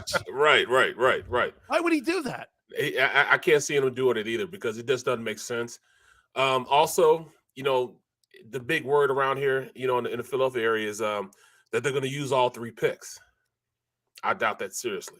I think they're going to trade back and get more picks for next year. Get another first rounder next year. Yep, they're going to get that. That's just what I'm thinking. So I agree. I think they'll use 2 this year. Trade back to they'll have another pick for next year, and hopefully they go about solidifying number 1, a pass rusher. That's the number 1 need for this team right now, a pass rusher. Then after that, I really think they're going to go with a receiver. Oh my God! Yes. Watch what I tell you. You don't think they're going to use a 1 on a wideout, do you? Yes, I do. You think he wants to right the ship because he screwed up on Jefferson? Yes. That's not building a team. That's covering your ass. Well, he's the king of that. He's one of those guys. He'll tell you, I told you so. He'll tell you, I told you so in a minute. I'm going to tell you the truth. I like Howie because Howie's going to do what Howie wants to do. He doesn't care about what anybody else is saying. You know what I'm saying? I mean, and he's trying to. That's a lot of power the owner's giving him then. Right. So he'll fall on the sword for these guys. Like he's falling on the sword for Jalen Reagor. He's trying to play him regardless. It's a direct order going down to the coaching staff. Make sure this guy gets the rock. That's why he starts? Yes. Oh. That's exactly why he starts. He would see that philosophy doesn't fly with Belichick. That's why the Patriots are a better organization. Oh, they're not the gold standard. Because don't you agree they make the tough cuts and the tough decisions? This guy sucks. Like that kid, N'Keal Harry, that kid at Arizona State, he's a flop. They know it. Okay? They put him in situational scenarios where they put him in a seam and they put him in a slot. So you drafted a number 1 wide receiver to put him in a slot so that he could be on 3rd down and put him in a position to potentially get you a first down because you know he's a possession wideout now. He's not a guy like he was at Arizona State that they thought he was going to blow the top off of defenses.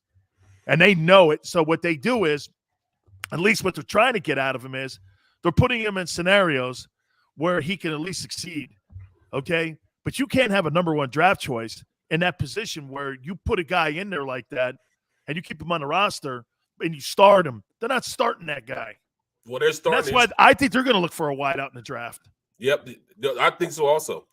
That's why at this point they kept, J-Jaw. I think of Whiteside. They are forcing him to be in the lineup. Like is he a better blocker? Well, that's what he is. He's a blocker. That's every first thing they say. You see J-Jaw out there? You see the way he was blocking? I don't want to see him blocking. It's cool you're blocking. I love that you're blocking, but I also want to see you catch passes. You get paid to catch passes, not block. But dude, but wait a minute. Let me push back on you a little bit here. But isn't that the style of offense they're building where they're running the ball? You can't have snowflakes out there on the perimeter. You've got to have guys that resemble the guys in Tennessee a little bit, Barrett, where, hey, I get it. You're right. When you give up that kind of money and that kind of positioning in a draft, bro, you can't just be, when you're a second or third rounder or first rounder, those are premium picks. You can't just be a dude that's one-dimensional. You've got to have a game. And he has, the only game is to run the ball. Well, how about this? I would come back at you and go like this. Well, we were number one in rushing, and that's what they want us to do. They want us blocking down the field. I mean, I didn't see any wide receivers on this football team have exceptional years, including the guy that they went out and got who's the former Heisman Trophy winner. So to me, I'm being asked what they're asking me to do, be proficient in the run game. Well, quite frankly, we were number one in running. We were the number one running attack in the NFL. How didn't I do my job, what you're asking me to do? Because, again, it could be a fundamental flaw how they're building the team on what you and I are saying. Those wideouts have to make plays. They have to get situationally open. But it's almost like they don't have an identity. They want to run the ball, but they want to throw the ball, but their wide receivers don't block. Yep. That's it in a nutshell. So because that's the way the situation is, it's not working for them because you're asking a guy to go out there and not have any offensive output, which is handicapping your offense because now you can't throw to him. So it's making you be one-dimensional. You got to take your chances. I got an offensive line that'll block. Okay, you get to the second level, you get 8 yards instead of a whole run play with the running back. But you need wide receivers out there that can catch. I'll do without it. As long as my offensive line gets me to the second level, I'll live with all that. I don't need a blocking wide receiver. I don't need it. What I do need is a receiver that can catch the ball on third down, a receiver that can catch the ball on second down. We don't have that. And that's a problem because you can't run the offense with that. If you got stone hands out there, but he's stone handing safeties and blocking linebackers, that's all cool and dandy. It looks good, as far as on tape when you're sitting in the meeting room with the team. But that's not what sells tickets. That's not what wins games. What wins games is guys going out there and with production and making first downs, keeping the chains moving. Give me that. Give me that. See, let my offensive line do it. That's a tough sell to tell a player selling tickets. I don't care about selling tickets. Right. I mean, I get, but see, they're trying to. When you look at Tennessee, you know what they're doing. When you're looking at Indianapolis, you know what they're doing. Actually, San Francisco, yep. You know what they're doing. This is why I think when you look at third down situations with this Eagle offense, it's exactly what you say, Barrett. They don't have the talent. When you're 3rd and 8, it's got to be one of the worst defenses worst offenses in the NFL for 3rd and 8 because they're not set up for production, and that's why you can't have 3 and outs. Yep. That's why you've got to be more proficient. With this style of offense, the Eagles have to be productive on 1st and 2nd down. That's why when they get out there and they get that situational play calling going and it's backwards like they did in that Giants game, when they went up there and they just fell all over themselves, bro, you can't throw the ball like that on 1st and 2nd down. You're going to have 3rd and 8 or you're going to have 3 and outs. Okay, stick with who you are because when you get in 3rd and 8, Barrett, they don't have the skill set guys, including the signal caller, to throw you out of trouble. Yep. So you've got to be proficient on those first 2 downs. That's why I thought Sirianni at times, I didn't know what he was doing because he wasn't falling in line with what that team is being built around because I think it's the confusion of what you're saying. They want to throw the ball down the field and they want to throw the ball 45 times. And I think that comes down to Sirianni being told, like you said, hey, we got Rager out here. We got these up. We got Devontae. We drafted a number 1 pick. It's almost like it seems that to me at times during the game that they're pressured to throw the football when that's not who they are. That's why they fall behind the sticks at times, and that's why you see a lot of 3rd and 8s. And when you're in 3rd and 8 as an offense, defense has got the advantage. Well, that's absolutely got the advantage, and it's the mere fact that Sirianni was able to change and the team allowed him to change, the people upstairs allowed him to change, lets me know that they give Sirianni a little more leeway than they gave Doug as far as decision-making on which way this team is going. That's number one. Number two, the owner and everybody wants to throw the ball. They want pocket passers. That's why I don't think Jalen really fits in what the owner really wants. But they're winning, and he'll take the winning. But watch, when things start looking a little hairy, they're going to go back to wanting to throw the ball. You know what I'm saying? It's going to be a situation where if you can't throw the ball, it's going to be hard pressed for them to do anything other than that. I'm telling you, they'll stop running the ball. They're going to start throwing the ball unconsciously in just a little while. Watch what I tell you. Do you think the players in the locker room believe that ownership and the GM believe in Jalen Hurts? Or do you think they like him? Because you don't have the same situation that you had with Carson splitting the locker room here. But you have a different scenario on splitting the locker room, because you and we're trying to tell people there's certain guys in the locker room you can't bullshit. There's certain guys who don't care. There's certain guys who get a paycheck are going to go out and give you 100% no matter what, no matter who's behind the center. I'm going to go out. I get worried about my little sandbox. Yep. And I'm going to go out there and play my ass off no matter who it is, no matter what they're thinking. There's some guys there's all these little cliques that are in that locker room. You think that locker room looks at Jalen Hurts and goes, I can win a Super Bowl with him? Honestly, I don't think so. I don't. But what saves it, they like him. Yes. They respect him. And they like his journey. Yep. They like his tenacity. They like his leadership. They're on board with Jalen Hurts, the man.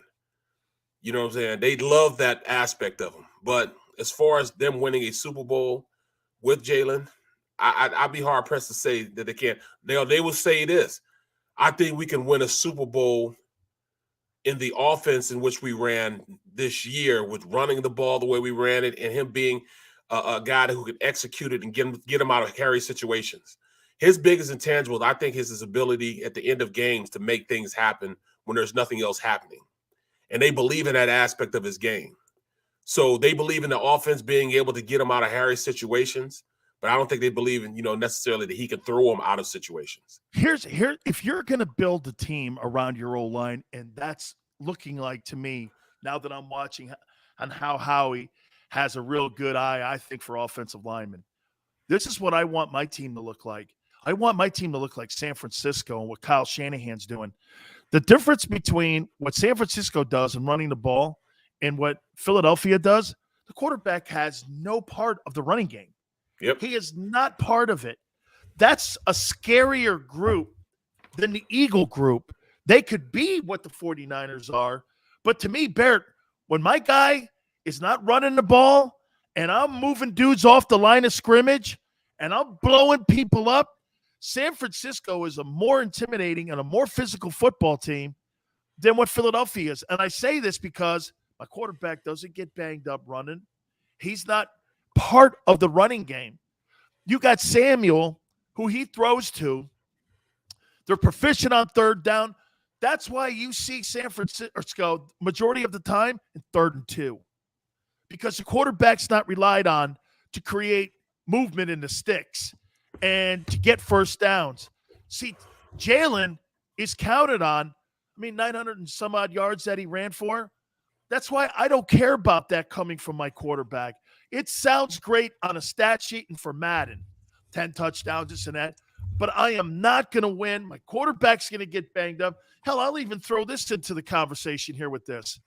If you're the Ravens and you saw the way the second half of the season ended up for Lamar Jackson, and he is now the superstar guy that has that style of running, am I going to really give that guy a 5-year contract extension knowing he's going to run the ball 145 times? He's going to get hit just being the quarterback and hits on the quarterback and sacks itself. I know that time's coming. Am I going to put $45 million on this guy's back?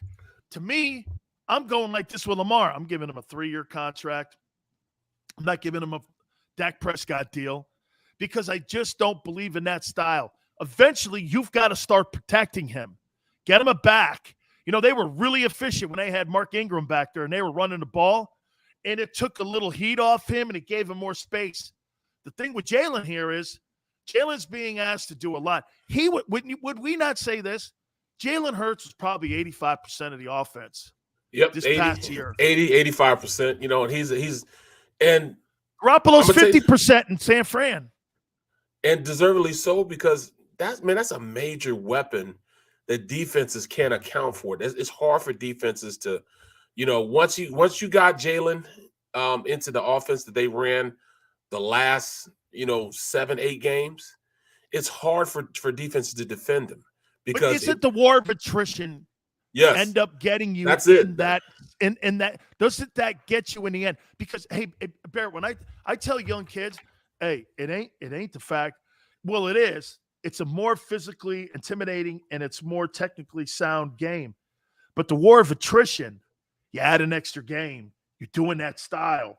That's got to take a toll on a guy. Yeah, it's going to take a toll on him. But he's also built differently than most quarterbacks. He's built like a running back.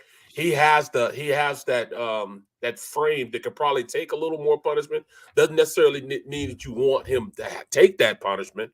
But at the end of the day, I think that's what he's well suited to do. Now, Jalen, I think that he'll have a whole new mindset, not to the extent of what 5 did. McNabb, he got to his 3rd year and he wanted to be his sole purpose was being a pocket passer.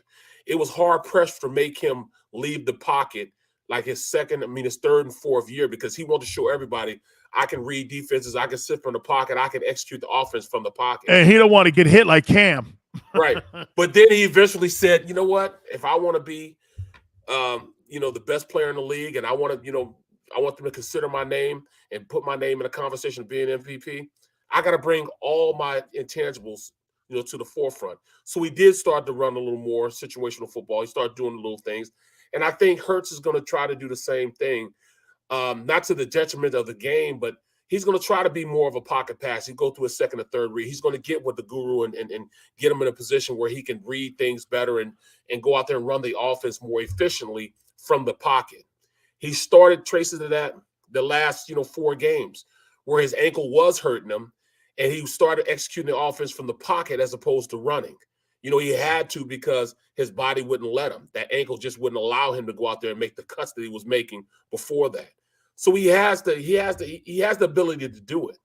Now, doing that consistently, we'll see after this offseason. I think that he's going to be a better player than he was, way better player than he was, and we might be changing our our narrative next year when we go forward. He might become the guy that what they see in him and what I eventually see in him. I think he will change the corner, and he will be more than just a guy that runs around. He'll be more than just a Mike Vick-esque type of player. I think he's. What do you think they see in him? What do you think they see in him? They see a leader of this team. Everybody loves him. Everybody's on board with him. They see that. They see in practice what he can do. Now he has to bring what he does in practice and bring it onto the bring it to game type situations. But I saw him start to read. He got from this 2nd and 3rd reads the second half of the season. Well, the last 4 games of the season, because he had to. It was necessary that he ran the offense in that capacity. It wasn't like he could go out there and run and cut like he did before, because that ankle was bothering him. That's why he got surgery on it. So he does understand his body. He can lose the war of attrition if he goes out there and plays the way he played. So I think he will, progress, have some progress, and become that player that I eventually see him being. I like the fact that they're going to take a chance with him. I think it's more of a gamble going into the 2nd year than it actually was putting him into the starting lineup this year, because now what you're doing is, with all the assets you have in money, what you're saying. And by the way, with what is out there in free agency and what is out there in potential capital you would have to give up, it's really a tough conversation what you're going to do. Do you stick with what you have that's working? You see, changing off of what you're working, right, Barrett? Yep. That to me, and like I said, I think people go like this. Well, Sileo just wants Jalen out of here because he hates. That's not what I'm saying here. If I'm going to change my quarterback and go to another quarterback, a third dude in 3 years, he has to be elite. He can't be a rookie. You know, he can't be Sam Darnold. Well, Dan, look at this. Look at this. Right now, there are two teams going through the same exact conversation. Not necessarily about, Hurts and going forward, but will this team who's based their offense around these two guys be worth the contract that they're asking for right now? And that's Murray, and that's what's his name with the Ravens? Lamar Jackson. Lamar Jackson. So that's Jackson and Murray. Their teams are going through the same conversation right now. What are we going to do? Are we going to invest all this money in a guy, or are we going to go in a different direction? They're up against it right now, man. So, the time is near. You see Murray starting to squawk right now that he wants a new contract. We'll see. But I will say this.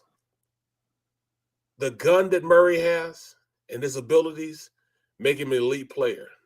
But he doesn't have the intangibles that Jalen Hurts has. Let me tell you what turns me off with him. You making business decisions in the postseason games. Oh yeah, you said you, bro. That irritates you, right? You got 52 dudes that are in that locker room, and you got guys in your huddle, and you're making business decisions in a playoff game. He looked terrible in that game because he refused to run. Yep. And I don't know if that was designed by him. Coaches and people are saying it was by his choice, that he didn't, because he got hurt and he just went like this. Well, I'm going to make a business decision here and I'm not going to get hit. Damn, Barrett, that's not the kind of guy I want with a game that's on the line. You got all that offseason to get yourself healthy and go through any kind of surgery if you need it. Man, when you play a game like that, you were talking about playoffs, when we opened the show, man, nobody's coming out, man. You're gonna have to lose a leg. Ronnie Lott cut a finger off in a playoff game in the locker room. Man, these dudes are psychotic. I've seen crazy shit before people do. I ain't coming out. You ain't pull me out. Pull me out of my dead body. Bro. And this guy's making business decisions. That's a character flaw in my issue. And that's one of the big things that when you look at Murray and the Cardinals organization, they got to sit down and have a long conversation with him about that. How do they go forward? How can we make you more of a leadership type of guy in our locker room? How do we give you that ability to win your teammates over? Because at this point, those guys don't believe in him. I can kind of tell they don't believe. I can tell they don't believe in him because you don't hear anything from the players. You don't hear any rumbling from the players. You haven't heard anything in his corner from the players. Now, we've heard from Jalen Hurts guys in Jalen Hurts' corner. We hear people, in Lamar Jackson's camp and the players, they like being around and playing for him. When a team doesn't want to play for you or they don't mind, not playing for you, then you got a problem, man. Can I tell you one last thing before we go to break here? Let me say this to you, dude. This is why I have a little bit of a problem with Howie and why I think he may be a little shady. Now, all GMs are shady. Right. But Nate Sudfeld, and I'm going to tell you this, when I'm sitting there on the bench and you're sitting healthy dudes and you're making a business decision where maybe I have an incentive that I have to make for the final game that would put me over a percentage of whatever plays or what have you, and all of a sudden you're taking Jalen Hurts out and you're putting a dude that shouldn't even be on the ball team. I don't even know if he's in the league right now. And you're doing stuff like that, and you're basically throwing a game, man. I'd be like this, man. I'm in this thing to win every single time I step on the field. I hate losing. I'm a horrible loser too, by the way. Right. I'm a horrible loser, man. I'm not a handshaker. Guy just kicked my ass. I'm not shaking that motherfucker. I'm not doing any of that, man. I'm not. That's not. You taking it to the locker room, bro? Yo, man. Unless we're boys, man. Unless we're boys like Ron Salt or Glover and them dudes, I'm gonna go. Hey, man. Yeah, kick your ass. Shut up, dude. I get it, man. It'd be like that, Ray Donaldson. Unless I know you, man, I'm not doing that, man. I mean, that don't you think, man, those guys have to have that because we have total recall as players. Don't you think that? I mean, that was a red flag for me with him. Bro, you just can't do it, man, because those players looked at it like, yo, here I'm giving my all, and you can't give your all for me. You know what I'm saying? That's what it is, man. I'm giving my all for you. I'm giving every ounce of what I have for you on that field, and you can't do it for me. That's why it was a big problem with Ricky on the for who for what thing when he had alligator arms, in the Tampa game. His first game with the city also, he said for who for what. From that point on, Ricky Waters really never became a Philly guy because of that. He wasn't welcomed like everybody else because of that for who for what. Because they believe here that you give your all and they'll give you the world. They will give you the world if you give your all. And they really believe that he didn't do it. Now, from that point on, you never had to ask Ricky or had a problem with him going. He went full speed. He played hard all the time. But that for who for what soured a lot of people here in Philadelphia. All right, let's take a timeout. I got a couple names I want to throw at you. Get your responses because they're pretty interesting dudes, but I don't think they're going to go over with what the fans are looking at. Maybe they will. Also, they are starting to throw now at the NFL Combines. I want to get your thoughts on what your experience was when you went to the Combines. He is Barrett Brooks. I'm Dan Sileo in for Harry Mays. Back in 3 minutes. Keep it here on the middle. Go for the midnight dares. Go for the memories. Go for the view that goes on forever. Go for the bubbles in your bathtub and in your drink. Go to bed whenever you want. Or don't. Go for him. Go for her. Go for the win. Go to Ocean Casino Resort. Book your trip at theoceanac.com. At Stateside Vodka, every new customer gets the world's best rocks glass. Free. What's that? A rocks glass? You're telling me that bottle is cut in half? You could say that. Holy shit. And you're telling me I can get one of these glasses for free? That's right. One free rocks glass per customer with each first-time purchase of Stateside Vodka. So good, it just disappears. Imagine for a moment that you went to work today and when you came home, you were catastrophically injured. Your life and your family's life. That's what happened to union construction worker Mike Little. I was scared of what the end was going to be, but to be 100% honest with you, I knew I was going to be all right just by talking with Brian. In my heart, I just knew everything was going to be all right. Call the firm and find out why they say, "We got this." Call 215-458-2222.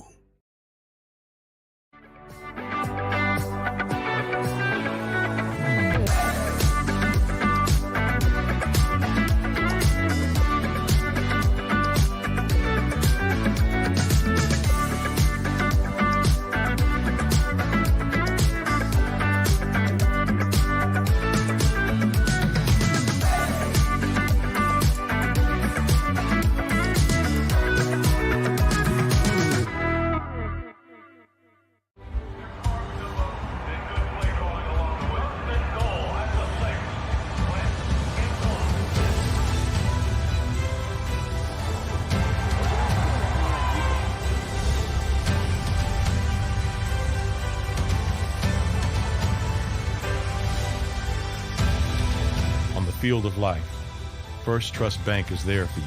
Champions on 3. 1, 2, 3. Because Philadelphia dreams deserve a Philadelphia bank.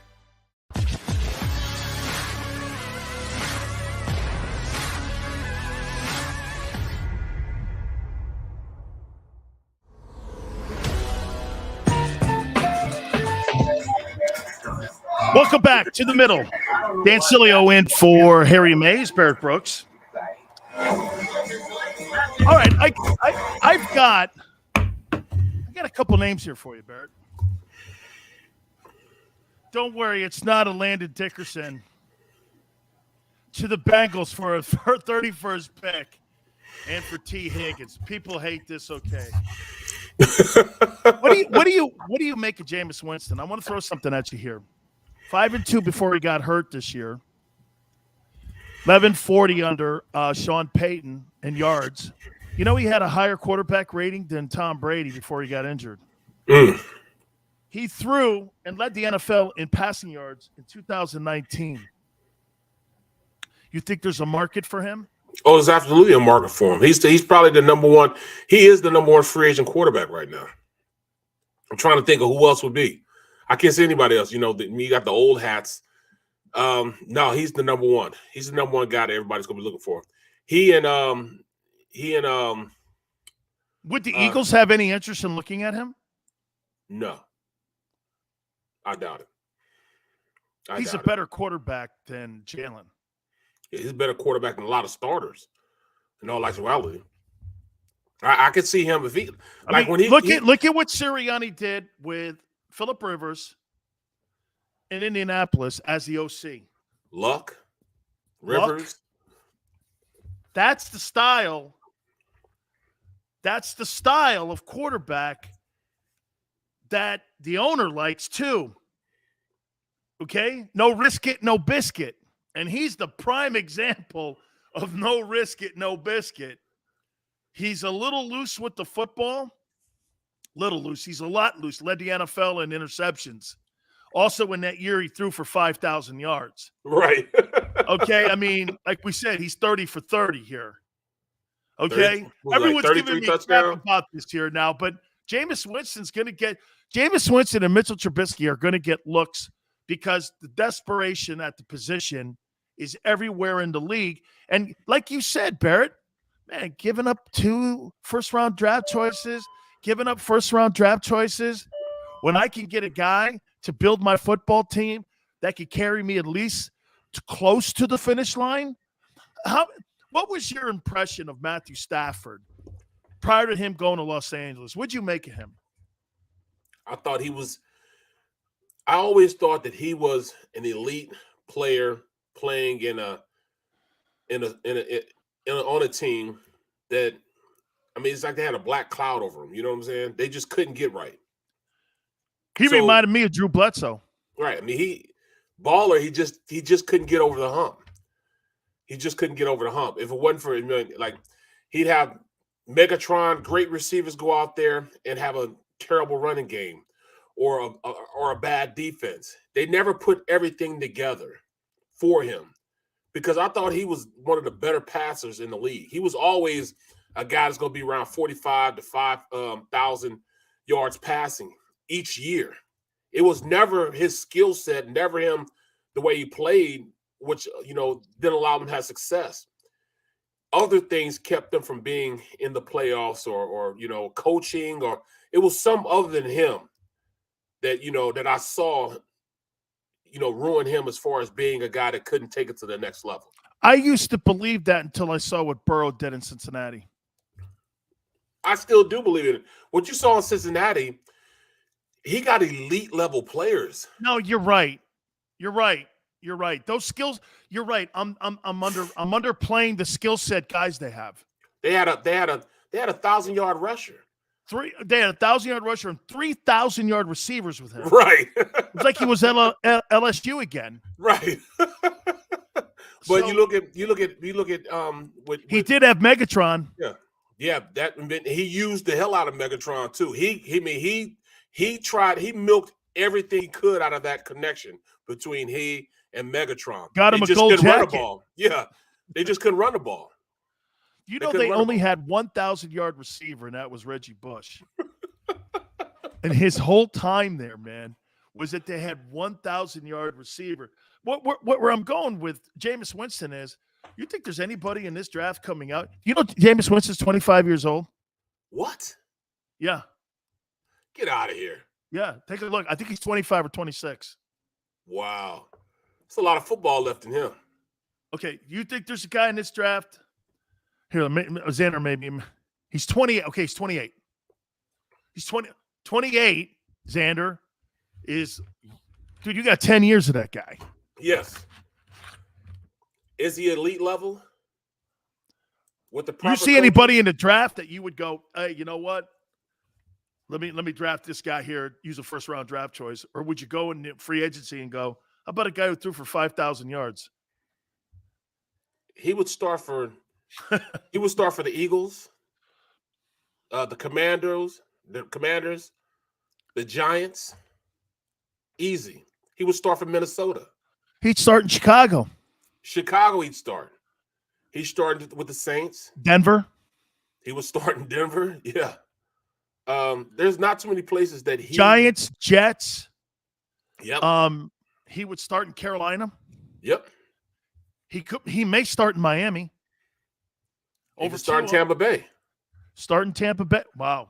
Reuniting him. Right. That might be something I'd look at if I was Bruce Arians. They were 7-9 with him. They were getting better. I don't know. Exactly. Bruce thought he was too loose with the football, but I mean, I think he would start in Pittsburgh. Jameis Winston in Pittsburgh. Haskins backing him up. He'd light it up, man.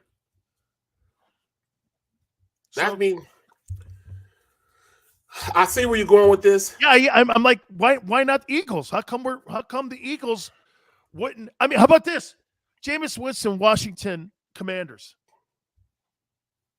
They're right up there. They're right up there now with the Cowboys. You start Jameis Winston in Washington, they'll win that division. Yep. Because of the issues the Cowboys have with being over the cap. Washington today at the Combine said, we have contacted every single team and every potential free agent quarterback. We are getting a new one. And by the way, I looked at Tyler Heineke's numbers. They're not terrible. No, they're not. They're not. He's not elite. He's not anything close to it. They're not terrible, but they're looking at the same thing we're looking at in Philly going, we've got to get better, though, at that position. Yep. And the division is there for the taking. Because would you not agree that with all the assets that you said that Dallas had last year, and for them to fall on their face and trip over those speed bumps, I would say this to you about the Cowboys and Dak Prescott. They like Dak. They like all the intangibles around Dak, but there's buyer's remorse there. at the price tag.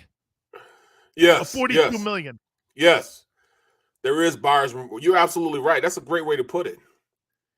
Did he play at an elite level? No. Is Dak better than Jameis?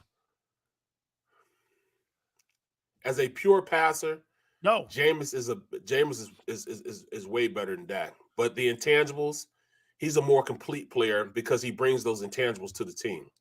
He's smarter a leader, with the football. Smarter with the football. Great decision making. Yep. Jameis is Reed's defense is better.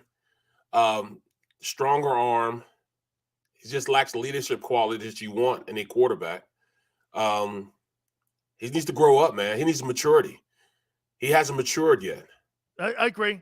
The cab driving thing down in Tampa and all that. Right. But Barrett, if I'm the Eagles, I bring him in for a conversation and a workout. I mean, what could it hurt to get a chance to at least talk to the kid? This guy was the number 1 overall selection. Okay? Mute. Yeah, I got it. I'm just saying, this guy's a first-round draft choice. I mean, we're not talking about a guy. And you know what? It always kills me. When these guys come out and you look at it, dude, and you're like, well, he's just not very good. Well, when he came out of college, Jameis Winston had more hype around him than any of these dudes that are in the draft right now combined. Bro. Combined. When he came out, man, they instantly thought they were going to make it to the next level. And, he's got a next level arm. The lack of maturity that he displays, though, man. I know. And that's the exact thing that, what makes Jalen Hurts a better quarterback. But maybe he's been humbled. I don't know, man. He's still going around eating W's with but Barrett, when you're elite like that and you get your job taken from you, right? And he did sit behind Breeze and watch how to run a team. Well, he should have learned, but I'm just trying to figure out why wouldn't they keep him there? Because they gave that stupid ass contract to Taysom Hill. Oh, What were they thinking about? Oh, man? no, and remember, they're $48 million over the cap. Oh, that's right. Yeah. Do you think Jameis Winston is too mentally weak? And we just went through that with Wentz, and that's why that the Eagles wouldn't want to go down that line. They're not going to go down any line like that. Okay. You know what I'm saying? I think that's the turnoff there is Yes. the stop sign. Yes. Is they don't want anything that resembles Wentz's character flaws at leading a locker room. Like just like you said, weakness and not necessarily weakness in who he is as a person, but weakness in his ability to lead a team and decision making. Yes, they can't go with that, because regardless of what's going on, character was never an issue with him. He's a high character guy, almost too high, which allowed him, which made him not be a team leader because he was almost judging others for not being the same faith as him, which kind of became a character flaw within the organization because now you're judging people, and you as a leader on the team, you got to know when to and how to differentiate, what's going on with you and leading a team. I got another guy here for you too. And he's not a free agent. However, or maybe he is, I'm not sure on what his current status is, but very interesting. Josh McDaniel today was asked a question at the Combines about Derek Carr and his new contract. And they said that getting to the table is the issue right now, and that there's a little bit of a conflict going on between the attorneys and agents for Derek Carr and him wanting to play with the Raiders. Wants to be part of the decision-making, not actually making decisions, but he wants to be involved in the direction of the team. This is what we were talking about a little bit yesterday. I think you and I both like him a lot. Yep. That is a frosty, at least beginning to a relationship that you don't want to have if you're Josh McDaniel, because you know the pitfalls of not having a guy when you were in Denver and your entire career was really on the back of Tebow and those other stiffs they had in Denver, and it cost him an opportunity to be a good football coach in Denver. Josh McDaniel just gets the job with the Raiders. So this has got to work here, because now, unless the Raiders, they push all their chips in and go get Deshaun, which, as you know, Barrett, these teams are running dual tracks, and everyone's contacted the Houston Texans. So maybe what the Raiders are looking at and thinking right now, wow, I'll take Deshaun over Carr, because we're talking about upgrading always, like we are with Jalen, always upgrading. They're looking at that situation going like that. And plus the Raiders, I mean, Deshaun Watson issues, shit, the Raiders wouldn't even think 10 seconds about those issues, because that's not they who they better not. Look at the issues they had last year. Their coach, a guy, killing somebody hammered. I mean, the Raiders are going to go like it's Vegas. Right. Deshaun fits there. Hey, can you see Mark Davis in that dumbass haircut? He looks like the guy like Cousin It or something over on the Addams Family. I don't know what. He doesn't look like he got money. Believe that, man. You can do a lot better with yourself. You know what I'm saying? Man. Eating at Hooters, man. I don't know, dude. Look, I like Hooters too, man. But I mean, when I call Hooters like my delicacy and call it like that's my main place where I go to dinner, I got a problem with him. At least his dad took me all the time to the Palm. At least we had a good meal, man, and a big 5-pound steak or 5-pound lobster. Hey, look like Cousin It, dog. Yeah, Cousin It. This guy looks like Cousin It, man. Hey, look at that haircut. That made my day, man. Because I'm like he. Usually, when you're a millionaire, when you're a billionaire, millionaire, wherever he is, man, you tend to be able to go out and get a little more. A decent haircut, right? I mean, you go and get your hair. You get the plugs. You got to do whatever to get that, fixed. You got to fix all of this, man. You know what I'm saying? Like, look at LeBron. LeBron fixed all of this. Now he's looking younger. You know what I'm saying? Yeah. He's looking younger. Same thing with Brady. Right. Yeah.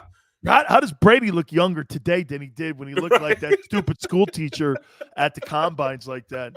Right? I mean, Brady, I love it when Brady posts that combine picture too, man. It's the most disgusting thing you've ever seen. I'm like, didn't he run like the worst 40-yard dash in the history of Bro, he was slow as like pond water, man. Yeah, he was like slow as pond water, man. I mean, he couldn't even move, bro.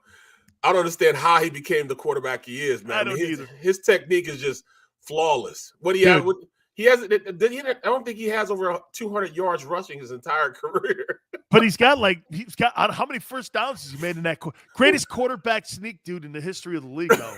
Right. Dude, he puts that first down all the time. Hey, what was your how many days did you spend at the combines? They didn't have it back in my day. 3. I spent 3 days at the combine. We were there 3 days. We got there the day before. We had meetings and with teams. Was interviews first or last? You got to mixed in with like some guys will be meeting with the interviews, and some guys will be doing their medical, and then they flip flop on the first day. Then the other guys would do medical, and the other guys would do the team meetings. Did you do them all? Yeah. I did all the interviews I could, man. I probably did like 18, 19 interviews with coaches. What was the stupidest question asked to you?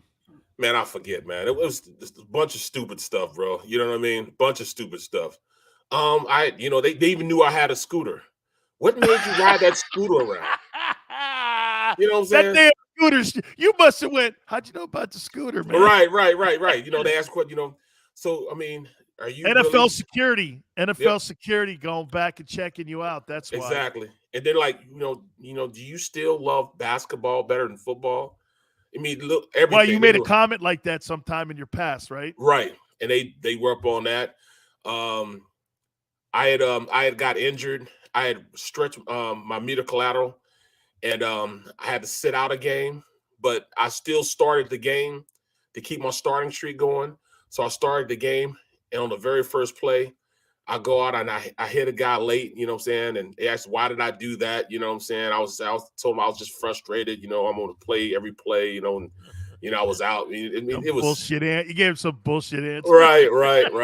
Everything, man. They just asked everything, so, man, who was the team that you enjoyed interviewing the most with?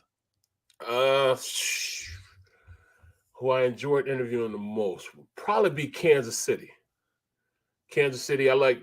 Was Vermeil there? No, he wasn't there. Was Schottenheimer? I think so. Yep. Yeah. So Kansas City was probably that, and then I hated Washington because it took that damn Wonderlic test.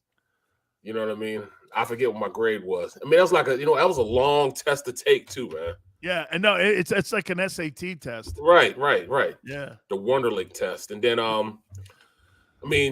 then we got to the bench. We heard that you didn't like lifting weights and stuff when you were younger. I'm like, yeah, do you like it now? I'm like, yeah, I like it lifting weights now. I'd look at you and go like this, and I'd look at that dumbass guy asking me that question. I'm 6'6", 335 pounds. Do you think I look like I lift weights? Right. I mean, get off that question. Man, what are you crazy? I did confront Jeff Ireland on that question he asked Dez about his mom being a prostitute. Oh, did you? What? He was the GM of the Dolphins, and I was on the air down there, and I got him on. And see, this is where some of these guys, this is why Howie's slick. He knows how to deal with the media, and he knows who to go to. He's like a presidential candidate, or he's like one of these politicians. He knows who to go to, and he picks them out on who he wants to get things out. So Jeff didn't know I was like this because, man, I'll lead you somewhere. Okay, I ask my questions. I'm going to lead you somewhere always, especially if I think you're getting over on me. So, because the first question when he said it and it pissed me off, I go, so and they were 6-10 2 straight years, and I go, hey, so Jeff, what do you think of your roster? Give it a grade. He goes, well, I think it's a B+. I said, so your coaching sucks. And he went, no, I didn't say that. I'm like, well, if you're giving your roster a B+, and you guys have won 12 games in the last 2 years, I don't know, man. That don't sound like B+ to me. And we got into this little back and forth. And I go, Jeff, that's not a B+ roster when you win 6 ball games. And he goes, well, that's your opinion. I'm like, okay, well, then you think the coaching sucks. It's one or the other. I'm on the air doing this. Okay, man, dude, the Dolphins got so – now you see why I only lasted like a year and a half down in Miami because, hey, I was ripping this guy a new one. And finally I go, hey, so like, Jeff, just curious, because it hadn't gone public yet. I was one of the guys that first heard the thing because I kind of know Dez and his folks, and I know a lot of people in Dallas. I said, is it true, man? You asked Dez Bryant's you asked Dez if his mother was a prostitute? Yeah, there's all kinds of questions. I go, hey, I get you're looking for the response of the player because that's what they do. They give you these stupid questions and they want to see how you'll react or overreact or underreact or whatever because they think they're psychiatrists and they're not. And he's like, well, yeah, it was just – I go, do you think asking a guy a question like that about his mom is appropriate? He might have got punched in the face with somebody else. He goes, everyone does it. I'm like, man, if everyone jumped off a bridge with you, I go, dude, me and him. Hey, I go, hey, Jeff, I think we should end this thing now, man. And he goes, I agree, man. This has been BS. And I go, yeah, it really has been. And so, hey, brother, I want to send some love out to your family member, man, Thank you, man. Make sure everything goes good in your travels and this and that, man. It's been a real cool time here with you. Thank you so much for having me. My God. Make sure make sure your trip is cool, man. I think we're doing something tomorrow. I'm not sure yet because my boy Xander's doing something. Hey, we'll catch you on the flip side. Go for the midnight dares. Go for the memories. Go for the view that goes on forever. Go for the bubbles in your bathtub and in your drink. Go to bed whenever you want. Or don't. Go for him. Go for her. Go for the win. Go to Ocean Casino Resort. Book your trip at theoceanac.com. At Stateside Vodka, every new customer gets the world's best rocks glass. Free. What's that? A rocks glass? You're telling me that bottle is cut in half? You could say that. Holy shit. And you're telling me I can get one of these glasses for free? That's right. One free rocks glass per customer with each first-time purchase of Stateside Vodka. So good, it just disappears. Imagine for a moment that you went to work today and when you came home, you were catastrophically injured. Your life and your family's life. That's what happened to union construction worker Mike Little. I was scared of what the end was going to be, but to be 100% honest with you, I knew I was going to be all right just by talking with Brian. In my heart, I just knew everything was going to be all right. Call the firm and find out why they say, we got this. Call 215-458-2222.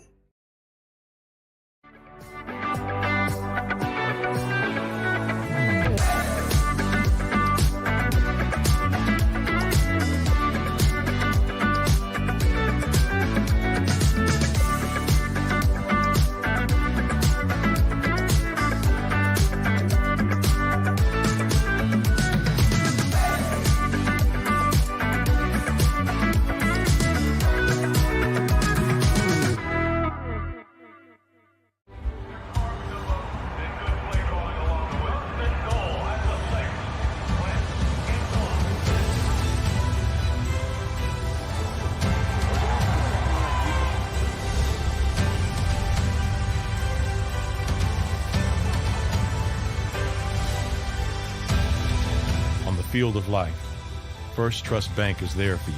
Champions on 3. 1, 2, 3. Because Philadelphia dreams deserve a Philadelphia bank.